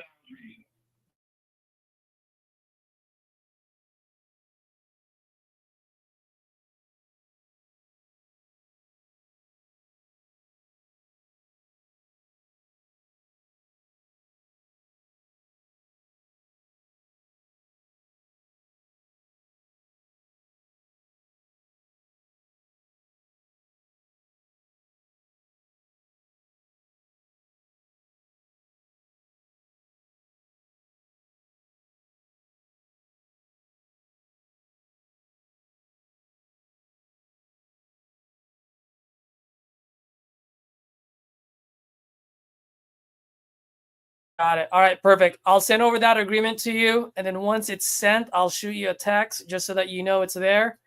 And then, like I said, you know, feel free to read it over tonight, and then when I wake up tomorrow or sometime in the afternoon, if I don't see anything, I'll just give you a quick ring.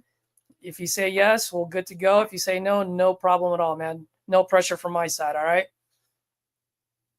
Okay. All right, Michael. You have a good one, man. Oh, yeah. You're changing it. Oh, man. Okay. All right, brother. You gotta do some of the stuff. You don't pay out everything. No. You do all right. You need to work yourself. You know? Yeah, that's the only thing, man. I'm out in Austin, Texas. We do buy properties across the nation, though.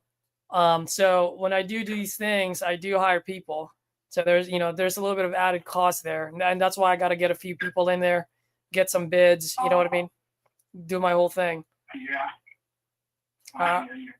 All right. Finding property, you ever have property being cleaned out? If you don't have your people, give me a call. I'll load up truck, excavator, skid steer, flatbed. Perfect. Absolutely, man. Get cleaned out, you know. Yep. Absolutely. All right, Michael. Let me get this thing taken care of. I'll send it over to you, and then I'll shoot you a text when it's sent. Okay, just so that you know. All right, brother. All right. And your name again? My name is Caesar. Caesar. Okay. Caesar like the emperor or the pizza, whatever makes you laugh. You said Caesar. I knew you was the emperor. Thanks, man. I appreciate it. All right, brother. You have a good one. Bye. Peace. Have a blessed weekend. You too. Bye-bye.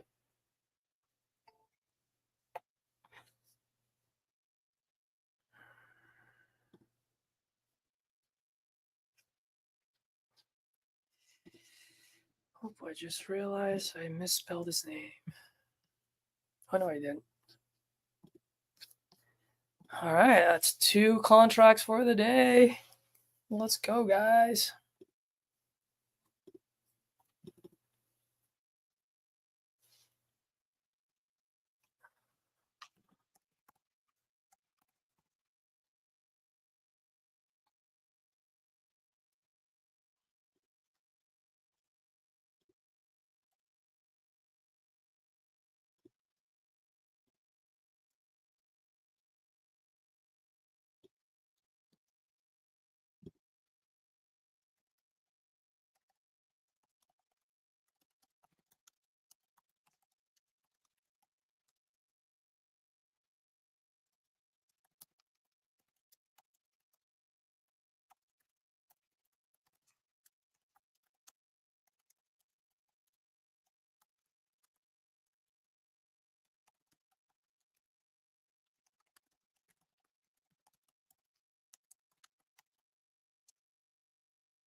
Let's go, guys. Contract number 2. Let me just fill this out. Usually I would push him to do it, but as you can see, he was fixing some pipes. Pretty sure he's not going to open his phone when he's going through that plumbing. I can be wrong. Maybe I should have went for it.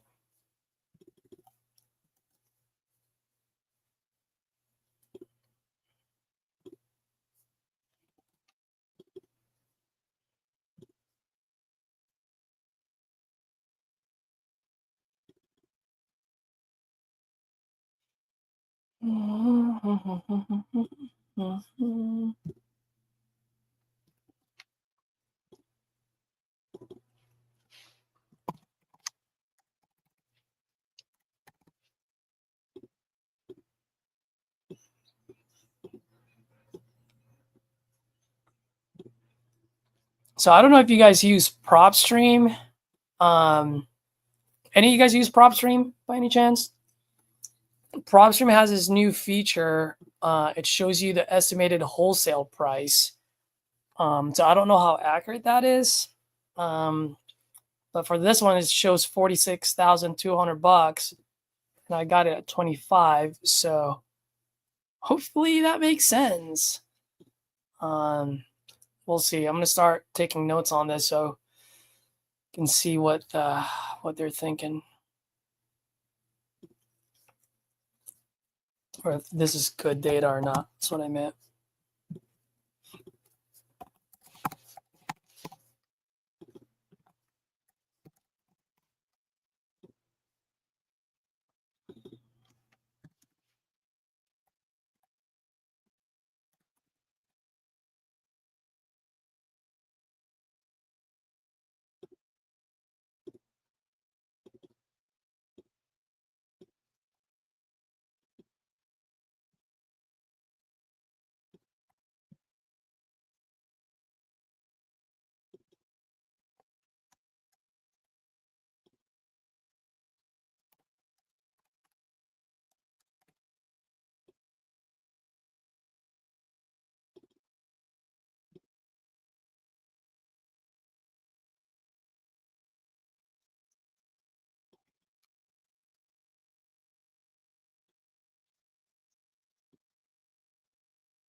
Contract sent.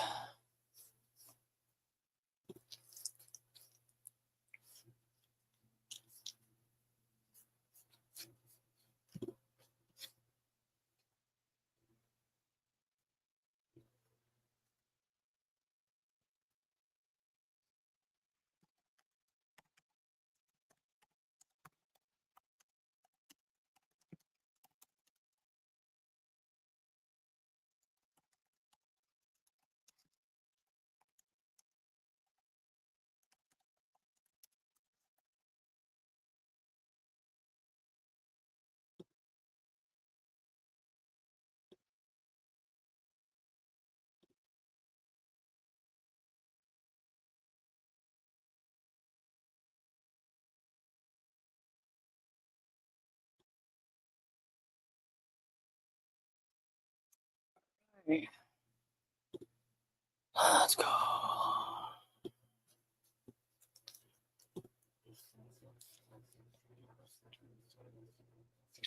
right, guys, I need to create a Slack channel for my dispo team since that first gentleman that I sent the contract to, he just signed. So let me just get this taken care of before I forget.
Excuse me.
.68%.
It's good.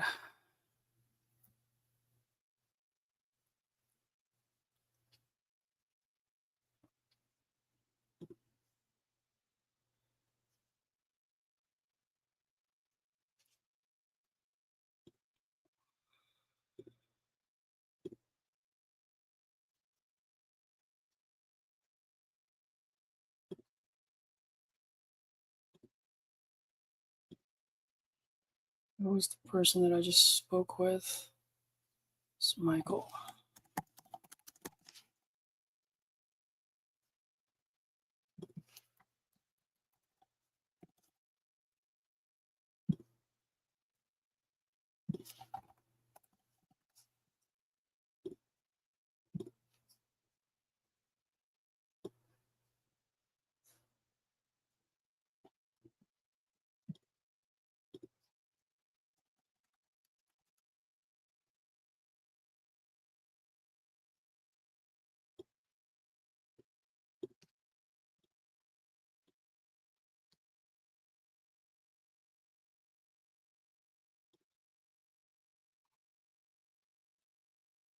Just creating my profit calculator here, guys.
me email this guy.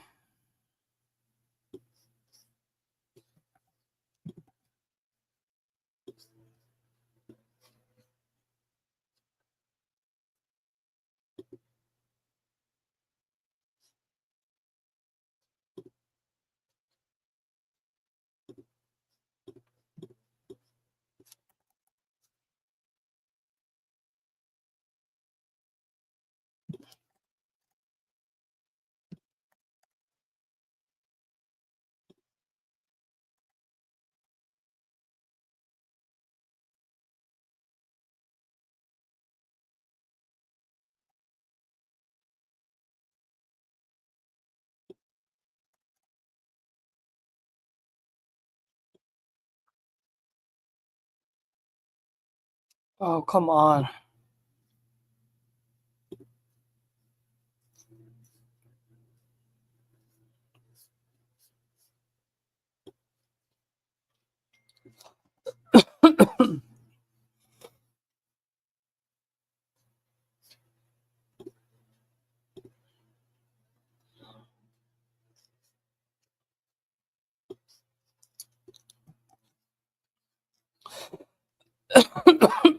Excuse me.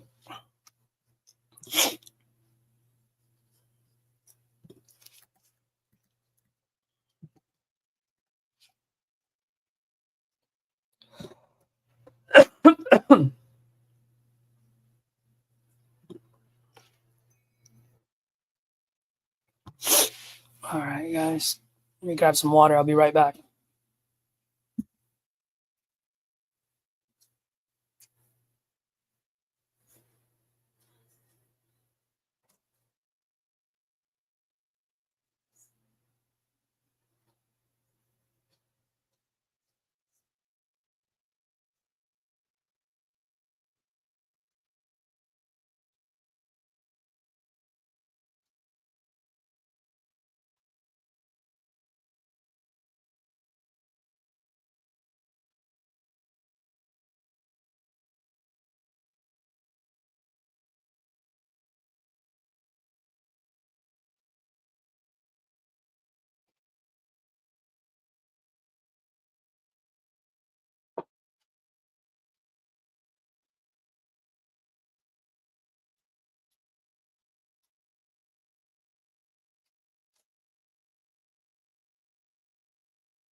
Folks, give me 1 second.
Hey, Jamal.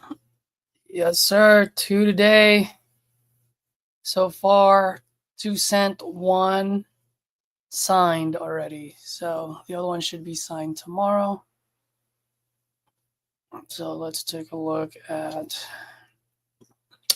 No, before I start calling again, let me take a look at the agreements that I've sent. It hasn't been signed yet.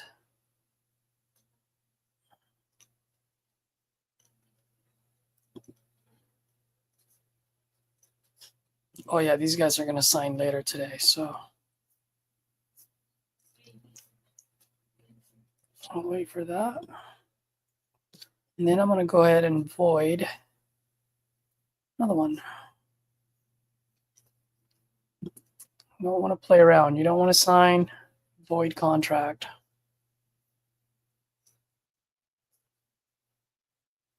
Offer expired.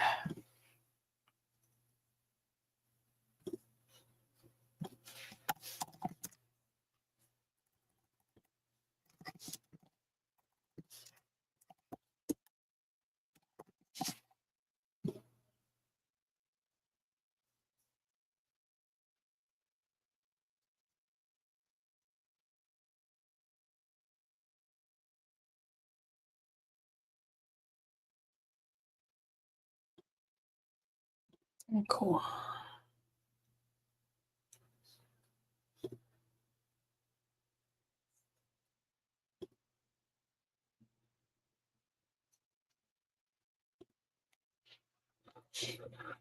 Oh, let me call Tom to see what's going on our dispo side. Since the title of this call is Day in a Life, might as well show you guys everything. Reach out to Tom.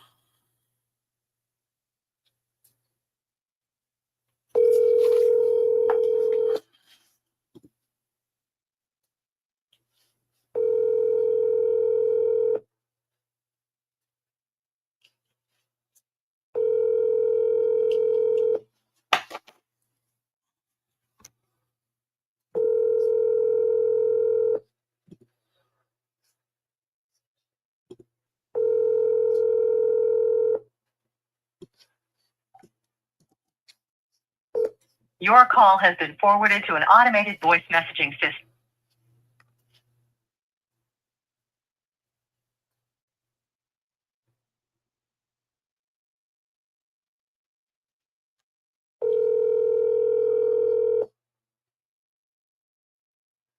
Yes, sir. Tanya, how are you? Yeah. I'm doing okay, trying to get things continued going on this. I just got an offer, a verbal offer. Hey Tanya, just let you know you're on live, by the way, but keep going. I love good news, Yes. so go for it. Yeah, got a verbal offer on that one in Corpus. Maybe even come up from that. I just put it in the Slack. So, and then have 2 more people interested and looking at Palm Coast. Nice, wonderful. Yes. And I just saw that. I saw this. Good job, Caesar. Those are your leads. It's awesome, huh? I hope that keep continuing. I wonder what your percentage is right now. How many out? I think I only picked up the phone four or 5 times. So that's over 50%. Yeah, it's pretty lucky. No, that's skill. Well, it's combination, but really more luck. I mean, I could have called like 20 times and not get a hold of those 2 guys, you know?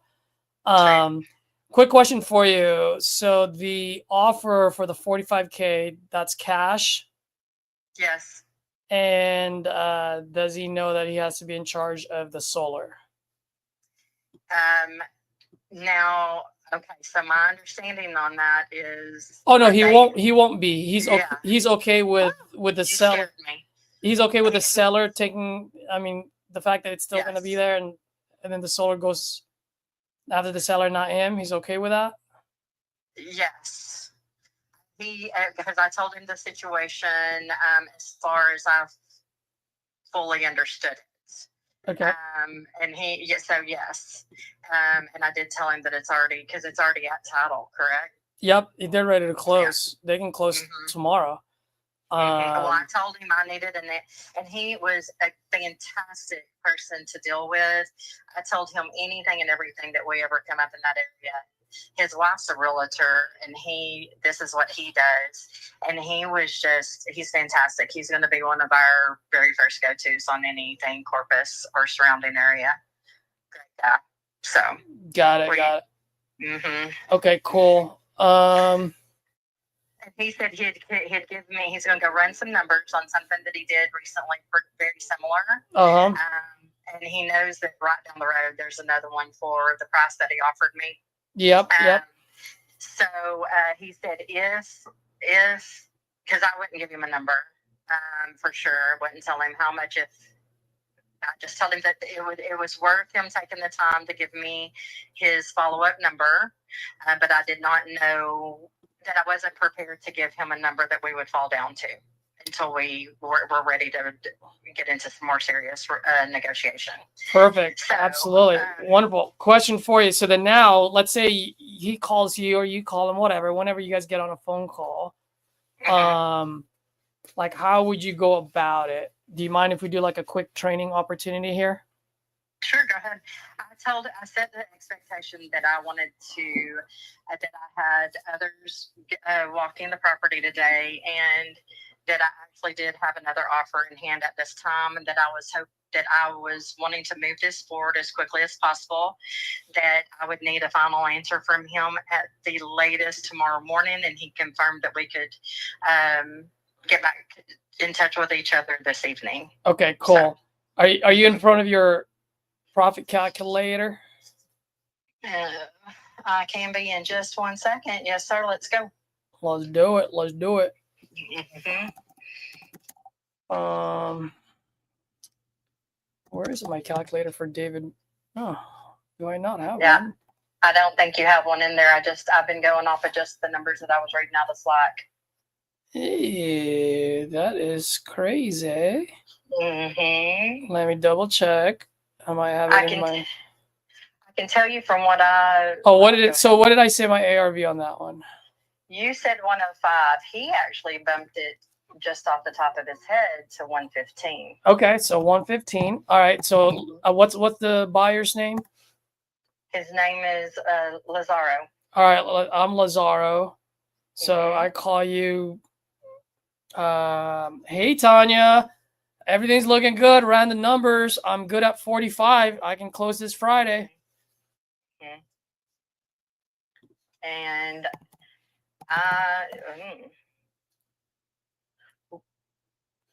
why are my calculators not calculating?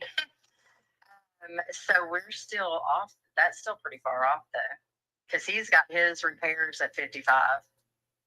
So his repairs. His repairs are 55. Mm-hmm. But he wants to pay 45 for it. Mm-hmm. That doesn't make sense. I know. This thing's like $1,200. That's exactly right. So exactly right. So what's going on there? He just said that's all that he would be willing to do, because he's going to put HVAC in. He doesn't want. He said, I understand other people do other things, but I don't have window units. I want HVAC. But his numbers, that just wouldn't work. Yeah. So if he says 45, just be like, hey man, thank you for the opportunity, thank you for the offer. If you don't mind me asking, how'd you come up with that number? Or hey, is this something that you're gonna buy and hold? And then if he says buy and hold, it is. Okay, yeah. so if that's the case, he's gonna rent it. So how much is rent over there?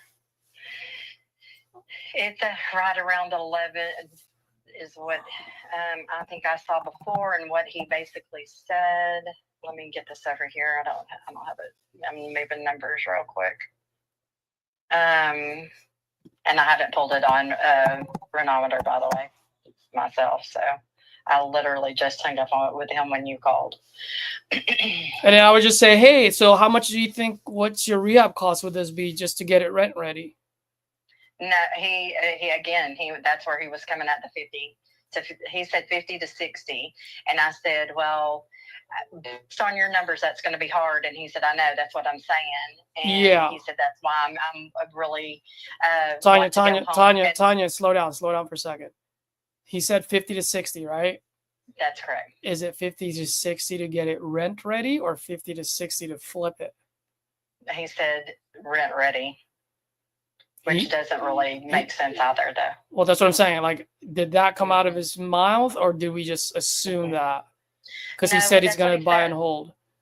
Because he said that's when he went into talking about doing the AC, etc. So yeah, I'll be surprised if he's going to do 50 to 60. He's probably going to do $30,000 of rehab. That's what I would think also, if he's going to hold it for rental purposes. But again, once he said, before we go into any further, I'd like to go home. I've already pulled my record on the last one that I did for about this amount. I want to look at those numbers again, and then we can walk through them this evening. And I told him that sounded good to me. Yeah. Let me ask you, is this what you're showing on your profit calculator? I'm going to slack it to you, okay? Sure. And by the way, I'm just doing this so that we can be well prepared once he calls and get this thing locked in, locked and loaded. There it is. Let's see. That's what I have. That is absolutely what I have. Right. So 115, 30,000.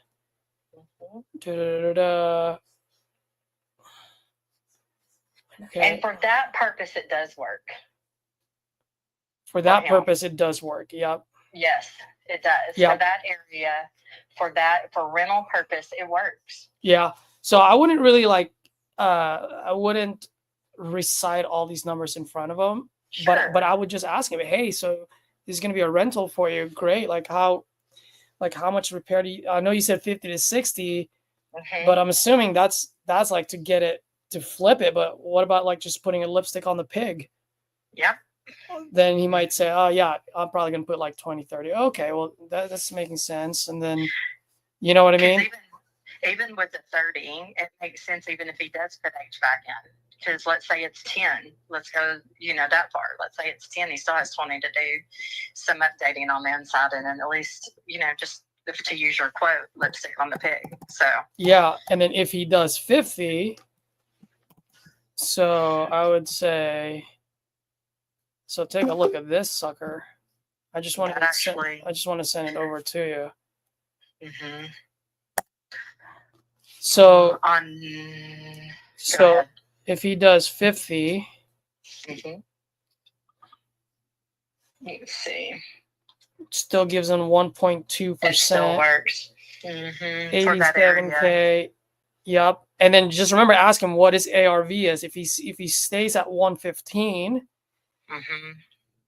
Okay, so right now you say it works, right? It works because you're looking at the 1.26, right? I'm looking at the if he pays us if he pays us 55,000, which won't make sense. So let's go back to the first one. The first one is I screwed up on this. I'm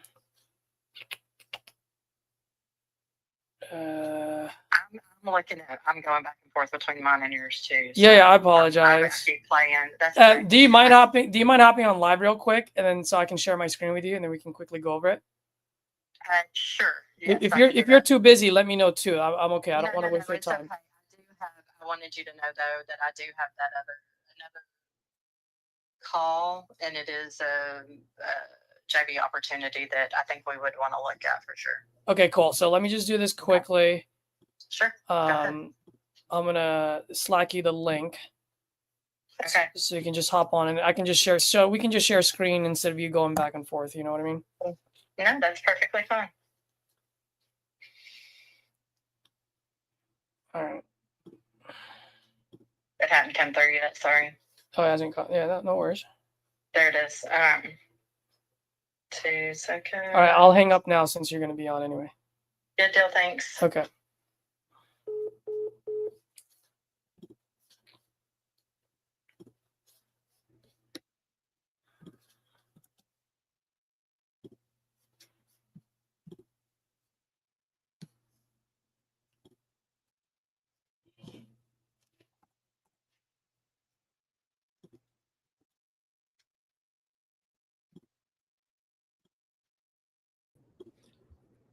Tanya, how you Hi.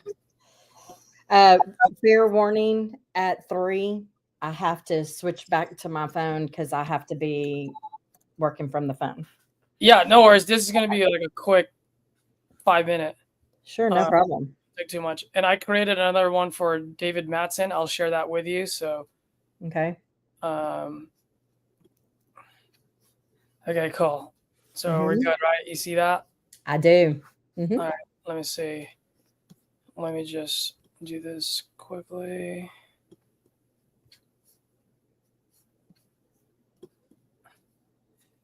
Okay.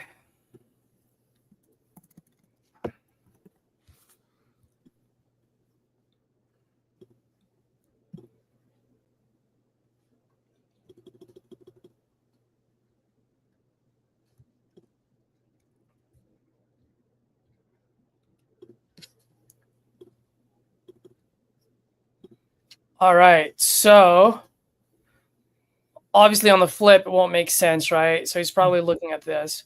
So when he calls me, if I were you, he calls me, goes, "Hey man, I'm good at 45. Hey, thank you for the opportunity," or glad you're throwing in an offer, however you want to spin it. And I would just go, "Great. If you don't mind me asking, like, what's your exit strategy? Or you buy and hold it?" If I remember correctly, he's like, yeah. Hey, what's your ARV on this again? Is it 115? He's gonna confirm it, right? Mhm. And then I go, "Hey, I know you said $50,000-$60,000 of rehab. I fixed too. Like, I'm assuming that's for a full-on flip, but to put a lipstick on a pig, probably about what, half of that, 25, 30, is that right?" And then let him correct you. You know what I mean?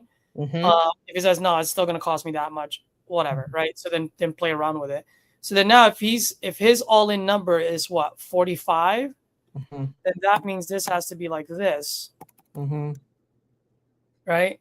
Yeah. So this looks good, and just be like, "Oh, great. So for 45, I see what you're doing. So you probably have like what, 1.1%. By the Mhm. way, do you do the Burr method?" Ask them, like, great, like with the Burr method, you're getting a house for free. Yeah. I'm probably not going to go through all that, but what I'm trying to say is, if it's at 50,000, you still get a free house. Mhm. Oh, what's the rent? 1,000, you said? Mhm. I want to verify something real quick. Yes, that's what, but I want to look at this also. So while we're talking, um, pull it up on just to confirm because we both put that number out there, and I'm I'm pretty confident with that. But I just wanted to see if there was any room to play even with that. He's really familiar with the area, like I was saying. His wife's Yeah. a I think just if he's familiar, I would just ask him, just have him yeah. give you the information. Hey, $1,000, great. Oh Mhm. man, you can buy. And I'm like, man, this looks pretty good as a rental, huh? You're getting over 1%. Yeah. Mhm. By the way, do you do the Burr method? Mhm. And then if he says, yeah, that's what I'm gonna do, then say, hey man, like, at 50,000, this thing still gives you it's still a free house. Mhm. That's what I would do. I wouldn't like go into detail, but I'm like, dude, at 50,000, it's still a free house for you, Yeah. right? And you understand why it's a free house? Go ahead with the explanation for all the purposes. Okay, I no mean, you're worries. educating, right? That's what we're Yep, doing this for the masses as well as me, correct? absolutely. Mhm. So if he agrees on the $30,000 rehab, right? He agrees on the ARV that's 115. That means his all-in number, if he was to pay us $50,000, if he was to No, buy it at 50,000, his all-in number is $82,300. correct. Okay. If he's saying that his ARV is 115, that means after he gets it appraised and refinances it, he can walk out of the bank with $92,000 in his pocket, That's right. right? Because that's 80% of 115. Mhm. So that's a free house. Free Mhm. house plus $10,000, and then now the renter, the tenant, is going to be paying his monthly mortgage. Yep. Um, that would also work if it was $100,000. Well, and that was the other thing I was going to tell you, because when I was looking back through, we had said that maybe, we put a range on there, and we were more conservative with our number, and set it and had it at 105. So it even works. And I kind of played with that a bit too, that it does even work at 100. So Yeah. So I would say, yeah. hey man, I'm getting a lot of pressure from my guys here. We've got multiple offers. Dude, any way you can come up. Because how much do we have it marketed right now? 60. So 60. Yeah. So if his offer's at 45, Yeah. see if he can come up to 55. Mm-hmm. Right? Because at 55, it would still work. Mm-hmm. Well, let's see. It's going to be. It still hits the 1% rule. Yeah. And he's now, in the mid. Yeah. Now it's a $3,000 house for him. Right. You know what I mean? If he does BRRRR methods, that's why I would ask that right off the bat. If he says yes, then you got him on the hook. Mm-hmm. If he says no, then you can be like, hey, man, at 55. Now, the good news is at 55, you're still over 1% on your rental return. And by the way, I know you don't do this, but if you do the BRRRR method and get it financed, this ends up being a $3,000 house for you. Mm-hmm. And he's going to, well, what do you mean by that? Mm-hmm. And then you educate them and be like, well, Mm-hmm. if I get lucky and you say you buy it at 55, your all-in number is about 87. But like you said earlier, ARV is 105. So you get that appraised at 105, you go to the bank, you're walking out of that bank with $84,000 in your pocket. Right. And your all-in is 87. You just bought a house for $3,000. That's a hell of a deal. Right. Yeah. You know? Yeah, he's very reasonable, very good to talk to. So I'm looking forward to it, actually. I like going back and forth with them and talking their numbers with them and all of that when it's someone that is enjoyable to talk to. The others, Absolutely. So I'll share this with you. Sure. I'll go anyone with Allied Advantage. Editor. And then I always put another tab on there, and I put edit here. So when you open it, the first tab, you can play around with the numbers. Sure. So whatever he tells you, you can just go ahead and punch in whatever is there.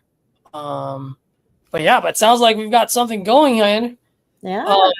Because if we can get them at 55 or at 50, it just makes it a lot easier for me to go back to David, be like, David, man, I just want to make sure you got a big turkey. Now, in addition to that, though, isn't there still one more out there? There's still one more out there. So I just play that along with that guy. Be like, hey, we got someone that's turning in his offer today. Mm-hmm. That's what I told him. Just be like, he hasn't given me all the numbers, but he's saying he's pretty close to the 55. Correct. Got it. That's basically what I said. Yeah. So. And be like Tanya, be like, yo, I've got my grandkid. I got to put him in a tub. Let's get this thing done. You were too funny. Hey, I just want to get this thing done. So can we get close 55 and you close this Friday? Yeah. And I'll justify it to my bosses, to my partners, however you want to play it. I don't care. Okay. But if you're ready to close this Friday, we sign the assignment today, you deposit EMD tomorrow, we close on Friday. Let's get as close as possible to 55. We won't even entertain the other guy. Okay. Got it. Dude, Tanya, you're the best. Got it. And then I wanted to bring one more thing up to you really quick while I had you. Did you see that little debacle earlier, though? In the group text with the walkthrough for... Did it get taken care of? Yeah. Okay. So you got taken care of. I did immediately, but still. Yeah. They were able to walk through it, though, right? It has been inspected.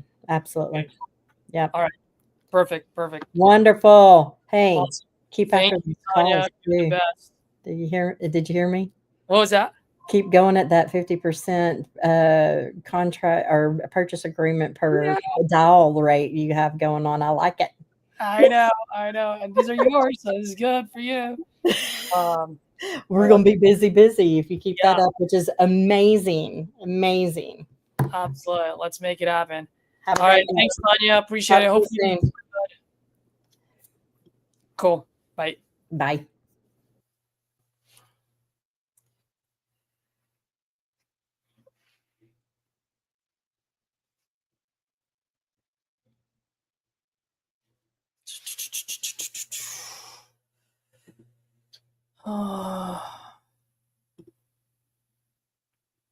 Guys, I absolutely dislike Dispo, but it also gets me excited, man. It's like really when you're selling, right? You're selling the property, you're selling the deal. So I have like mixed feelings about it. Hate it, but I also get excited about it. Tanya is absolutely amazing, by the way. She's one of our newest additions to our team. She's taking care of the dispo side. But yeah, I just want to make sure that everyone's excited about the deal so we can move it. Huh.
Oh, Tom called.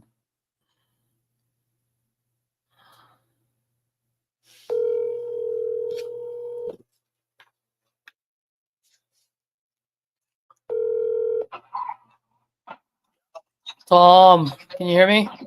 Yeah, what's up, man? What's up, buddy? You're on live, by the way. Sorry, I was talking to Tanya. What's up, man? How's everything going on the dispo side? Got any good news?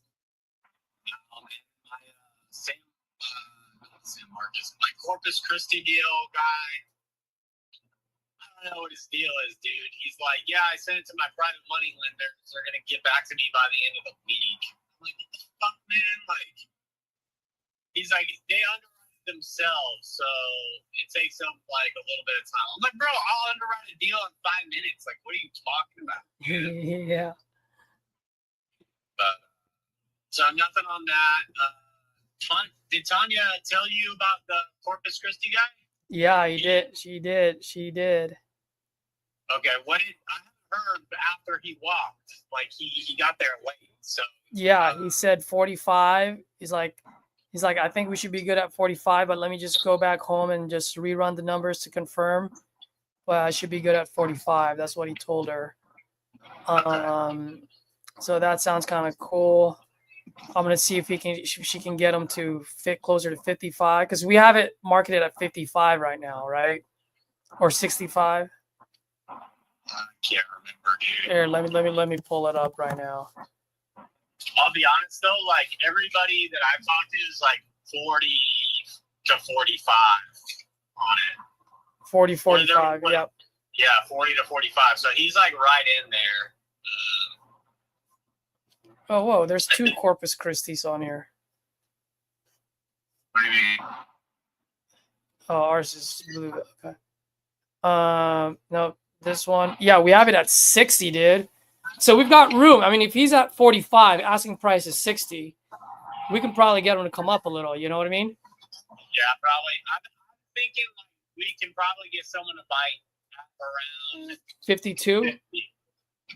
I was thinking 50 even, but maybe 52. I don't know. Okay, so I'll just tell Tanya if he lands anywhere between 50 to 55. Let's do that. Let me give David a call now. Do you remember his last voicemail to me? What did he say? He said 55 is the lowest he'll do. I don't remember. But I will say it. Remember how you were like, hey man, can you do like a call and just check on him, see how he's doing? Yes. When I did that, he's like, yeah, I think I'm gonna ask Caesar if we can do 75. So he was like questioning things. But I don't know if he's put more thought into that or not. I think I put it in the Slack to you, maybe, but I just want to give you the heads up. Like, that's what he told me last time. Yep. Okay, so 50 to 55 is our magic number, right? I can text that to Tanya. Yeah. Okay, cool. All right, cool, man. I'll well, I guess let's wait till what this guy says, and then I can go back to David. Yeah. I mean, yeah, I don't want to keep waiting for my guy. I think my guy's going to come through. Whether it's cash or seller finance or whatever. But I don't want to wait. Like, we need to get this shit wrapped up. It'd be nice to get paid before fucking Thanksgiving. Yep. Okay. And then Snyder, he's getting ghosted on Snyder by all the buyers, including the lady. So more to come on that. And then what else? What else? I think that's pretty much it. Chris has sent out the Kentucky one. So he's saying, funny enough, he sent it to his old partners, like who he was working with before. And one of them is like drooling over it, he said. So they're going to get what's it called? Like a BPO from a broker. Yep. And then they might want to move forward with it. But he's also got it in some groups too.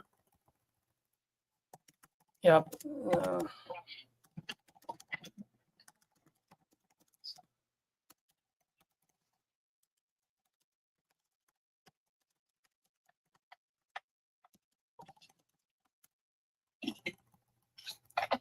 Okay, cool. I'm just coaching up Tanya. I'm putting it up on the Corpus Christi channel.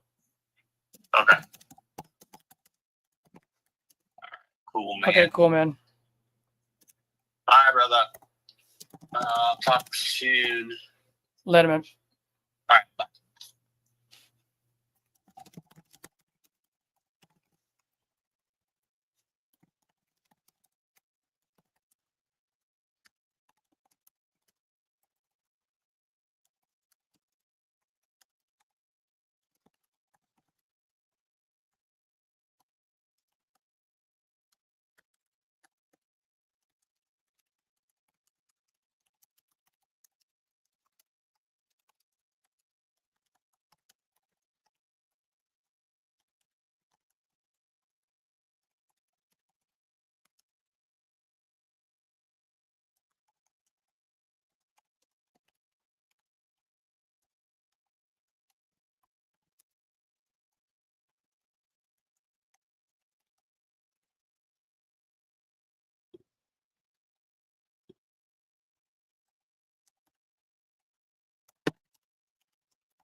Oh gosh.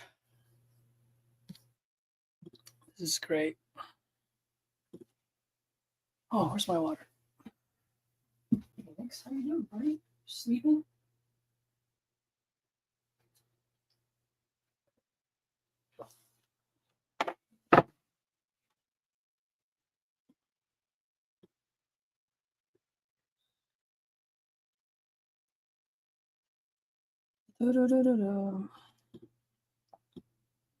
Any of you guys buying leads before Thanksgiving? I'm sure Speed to Lead have Black Friday sales and other providers out there. If you do decide to go for Speed to Lead,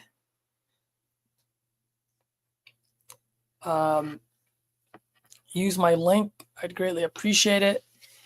I don't get rich off of it, but I do get maybe a free lead or two for referrals. So, not going to say no to a free lead.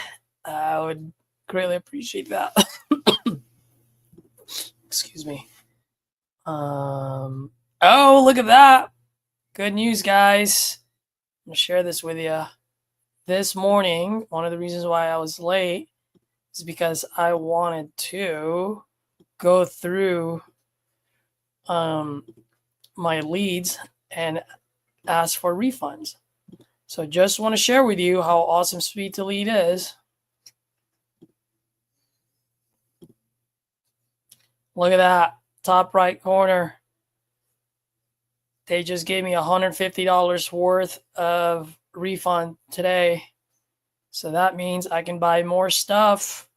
But I'm going to wait for a little bit because they might have some Black Friday sales going on. And I can get something good. You know what I mean? So let's say vacant, tenant occupied. I want it to be an owner. A full gut remodel.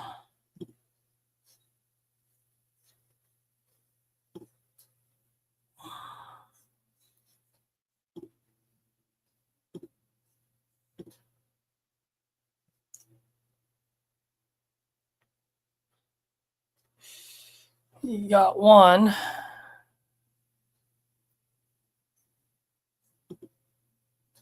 It's in Pennsylvania. 3 orders. Let's see. What if we do Google search SEO?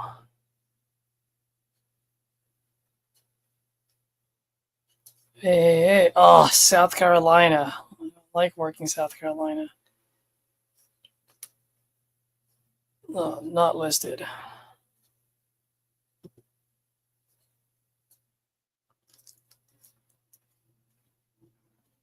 Graham, Washington. Tenant occupied. Oklahoma City, Oklahoma.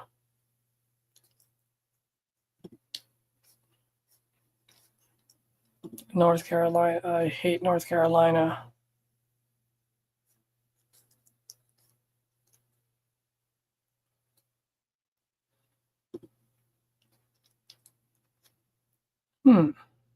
Boston, Pennsylvania. Let me see how many people we have in Pennsylvania.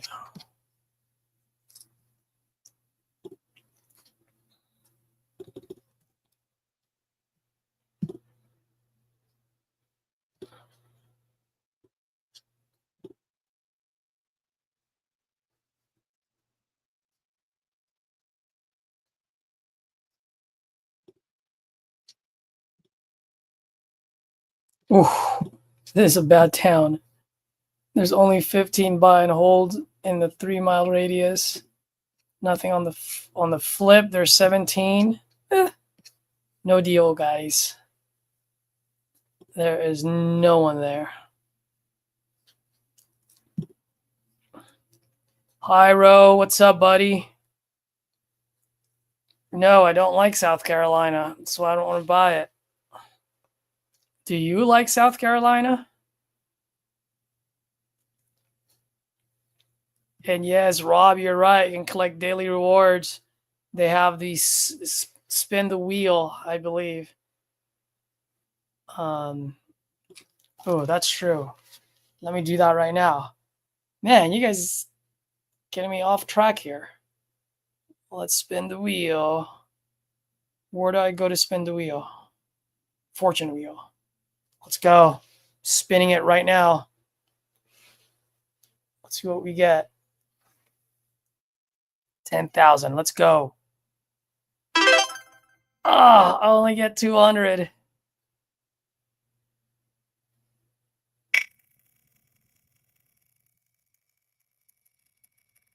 Let's go.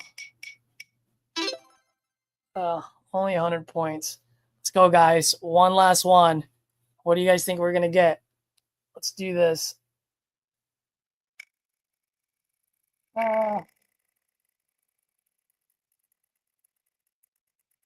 Let's go. 10,000. Oh, man. 200 points. That's all I get.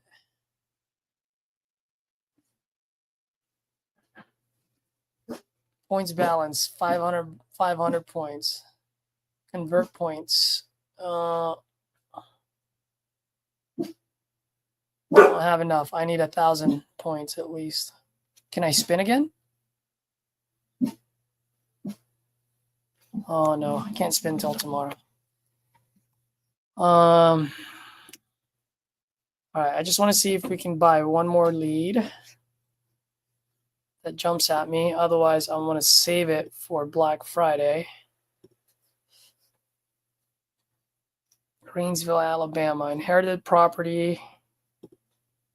Mobile home rented land. That's no bueno.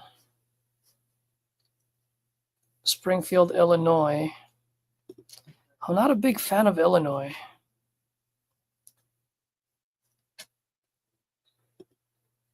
Memphis, Tennessee. Remodel 6 to 9 years. Don't really like that. Colorado Springs. It's vacant. Oh, it's mobile home rented land, so no.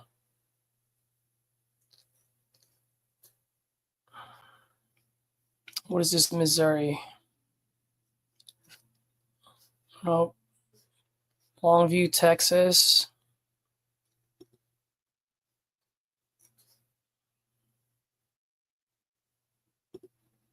Detroit. I don't like Detroit. St. Pete. Only own it for 6 to 9 years.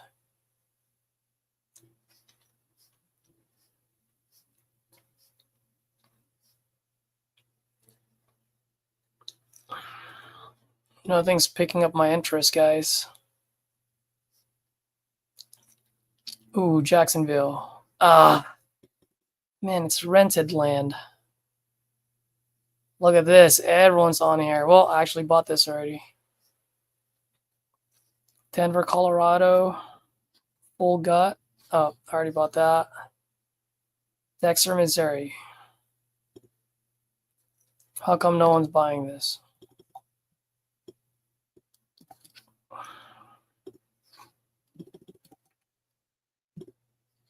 So guys, I mean, what's pretty good is the fact that I have investor lift, so I can see how many buyers are out there. If you don't have it, it's a little bit tougher. But it just gives me the ability to see if it's very rural or not. And that one seems very rural. Maybe that's why no one's buying it.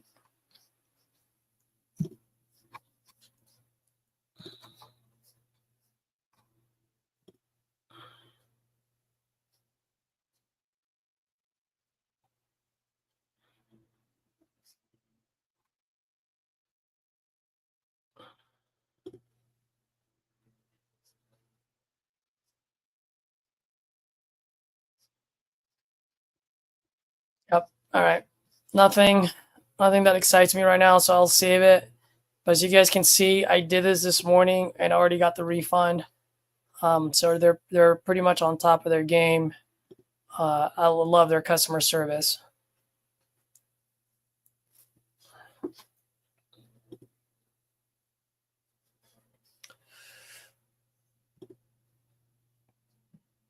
By the way, I do have a titanium call at 2 o'clock. I probably want to take a little bit of a lunch break before I go there.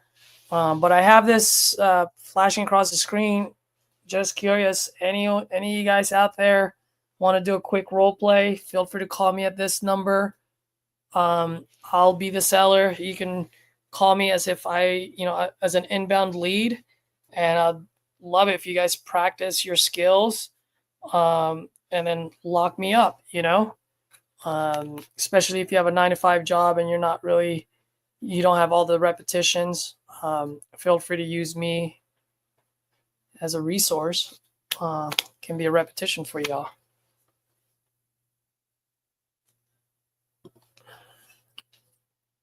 All right, let's make another call here.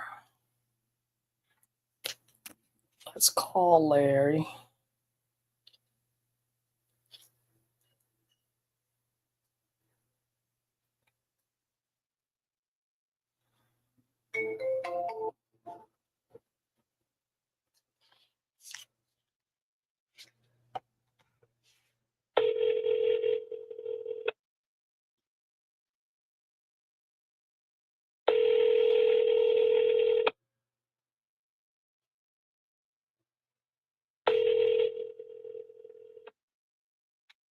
Your call has been forwarded to voice.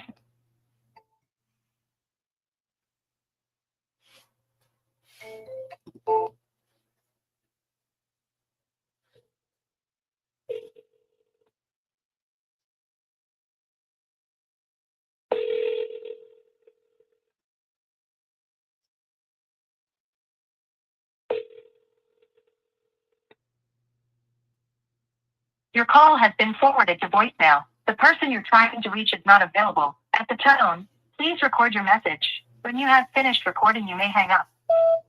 Hi, Larry. Good afternoon. Caesar here. I'm calling about your property on Wildwood Street. I just want to see if you're still looking to sell that property. I am a buyer. I do pay cash, and I'll buy it as is. And I can also close as soon as 14 days or sooner. So pretty much as soon as title clears. When you get a chance, give me a call back at this number, 415 415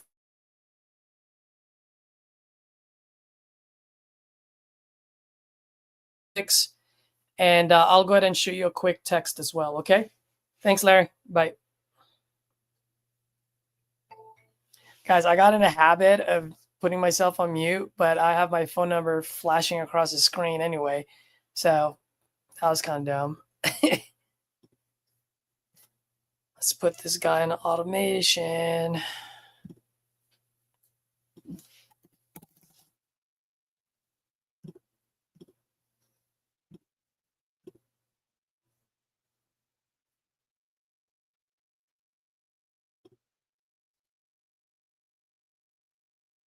All right, guys. What I'm going to do is I'm going to go ahead and eat lunch. It'll be my last meal for the day because I'm going to be doing a little bit of fasting. And then I know, well, I'm going to reach out to a few titanium folks that have a 9 to 5. If they want to hop on a call and make some calls after their working hours, then I'll probably, hop back on, do a quick live call session with some of these folks so they can use my channel as a platform to really just do quick power hours and make sure that they're accountable and we hold each other accountable to making calls and really just motivate and inspire each other to keep doing and do the activities that's needed to drive revenue. Cool. Other than that, guys, if you don't have any questions, I'm going to go ahead and hop off. Just remember to smash that like button, leave a comment, subscribe if you haven't done so. If you do see value with what I'm doing and other wholesalers that are new, are struggling, looking for just a platform, just to see someone that they can relate to, please share my channel. Once again, this channel is really just to help grow together and inspire each other. Just like the description that I have about my channel, it's really showing it from not only from the top, but from the grind. You know what I mean? So Yep. Share it, like it, comment. Awesome, man. Thank you guys. I really appreciate you guys' support. Bye.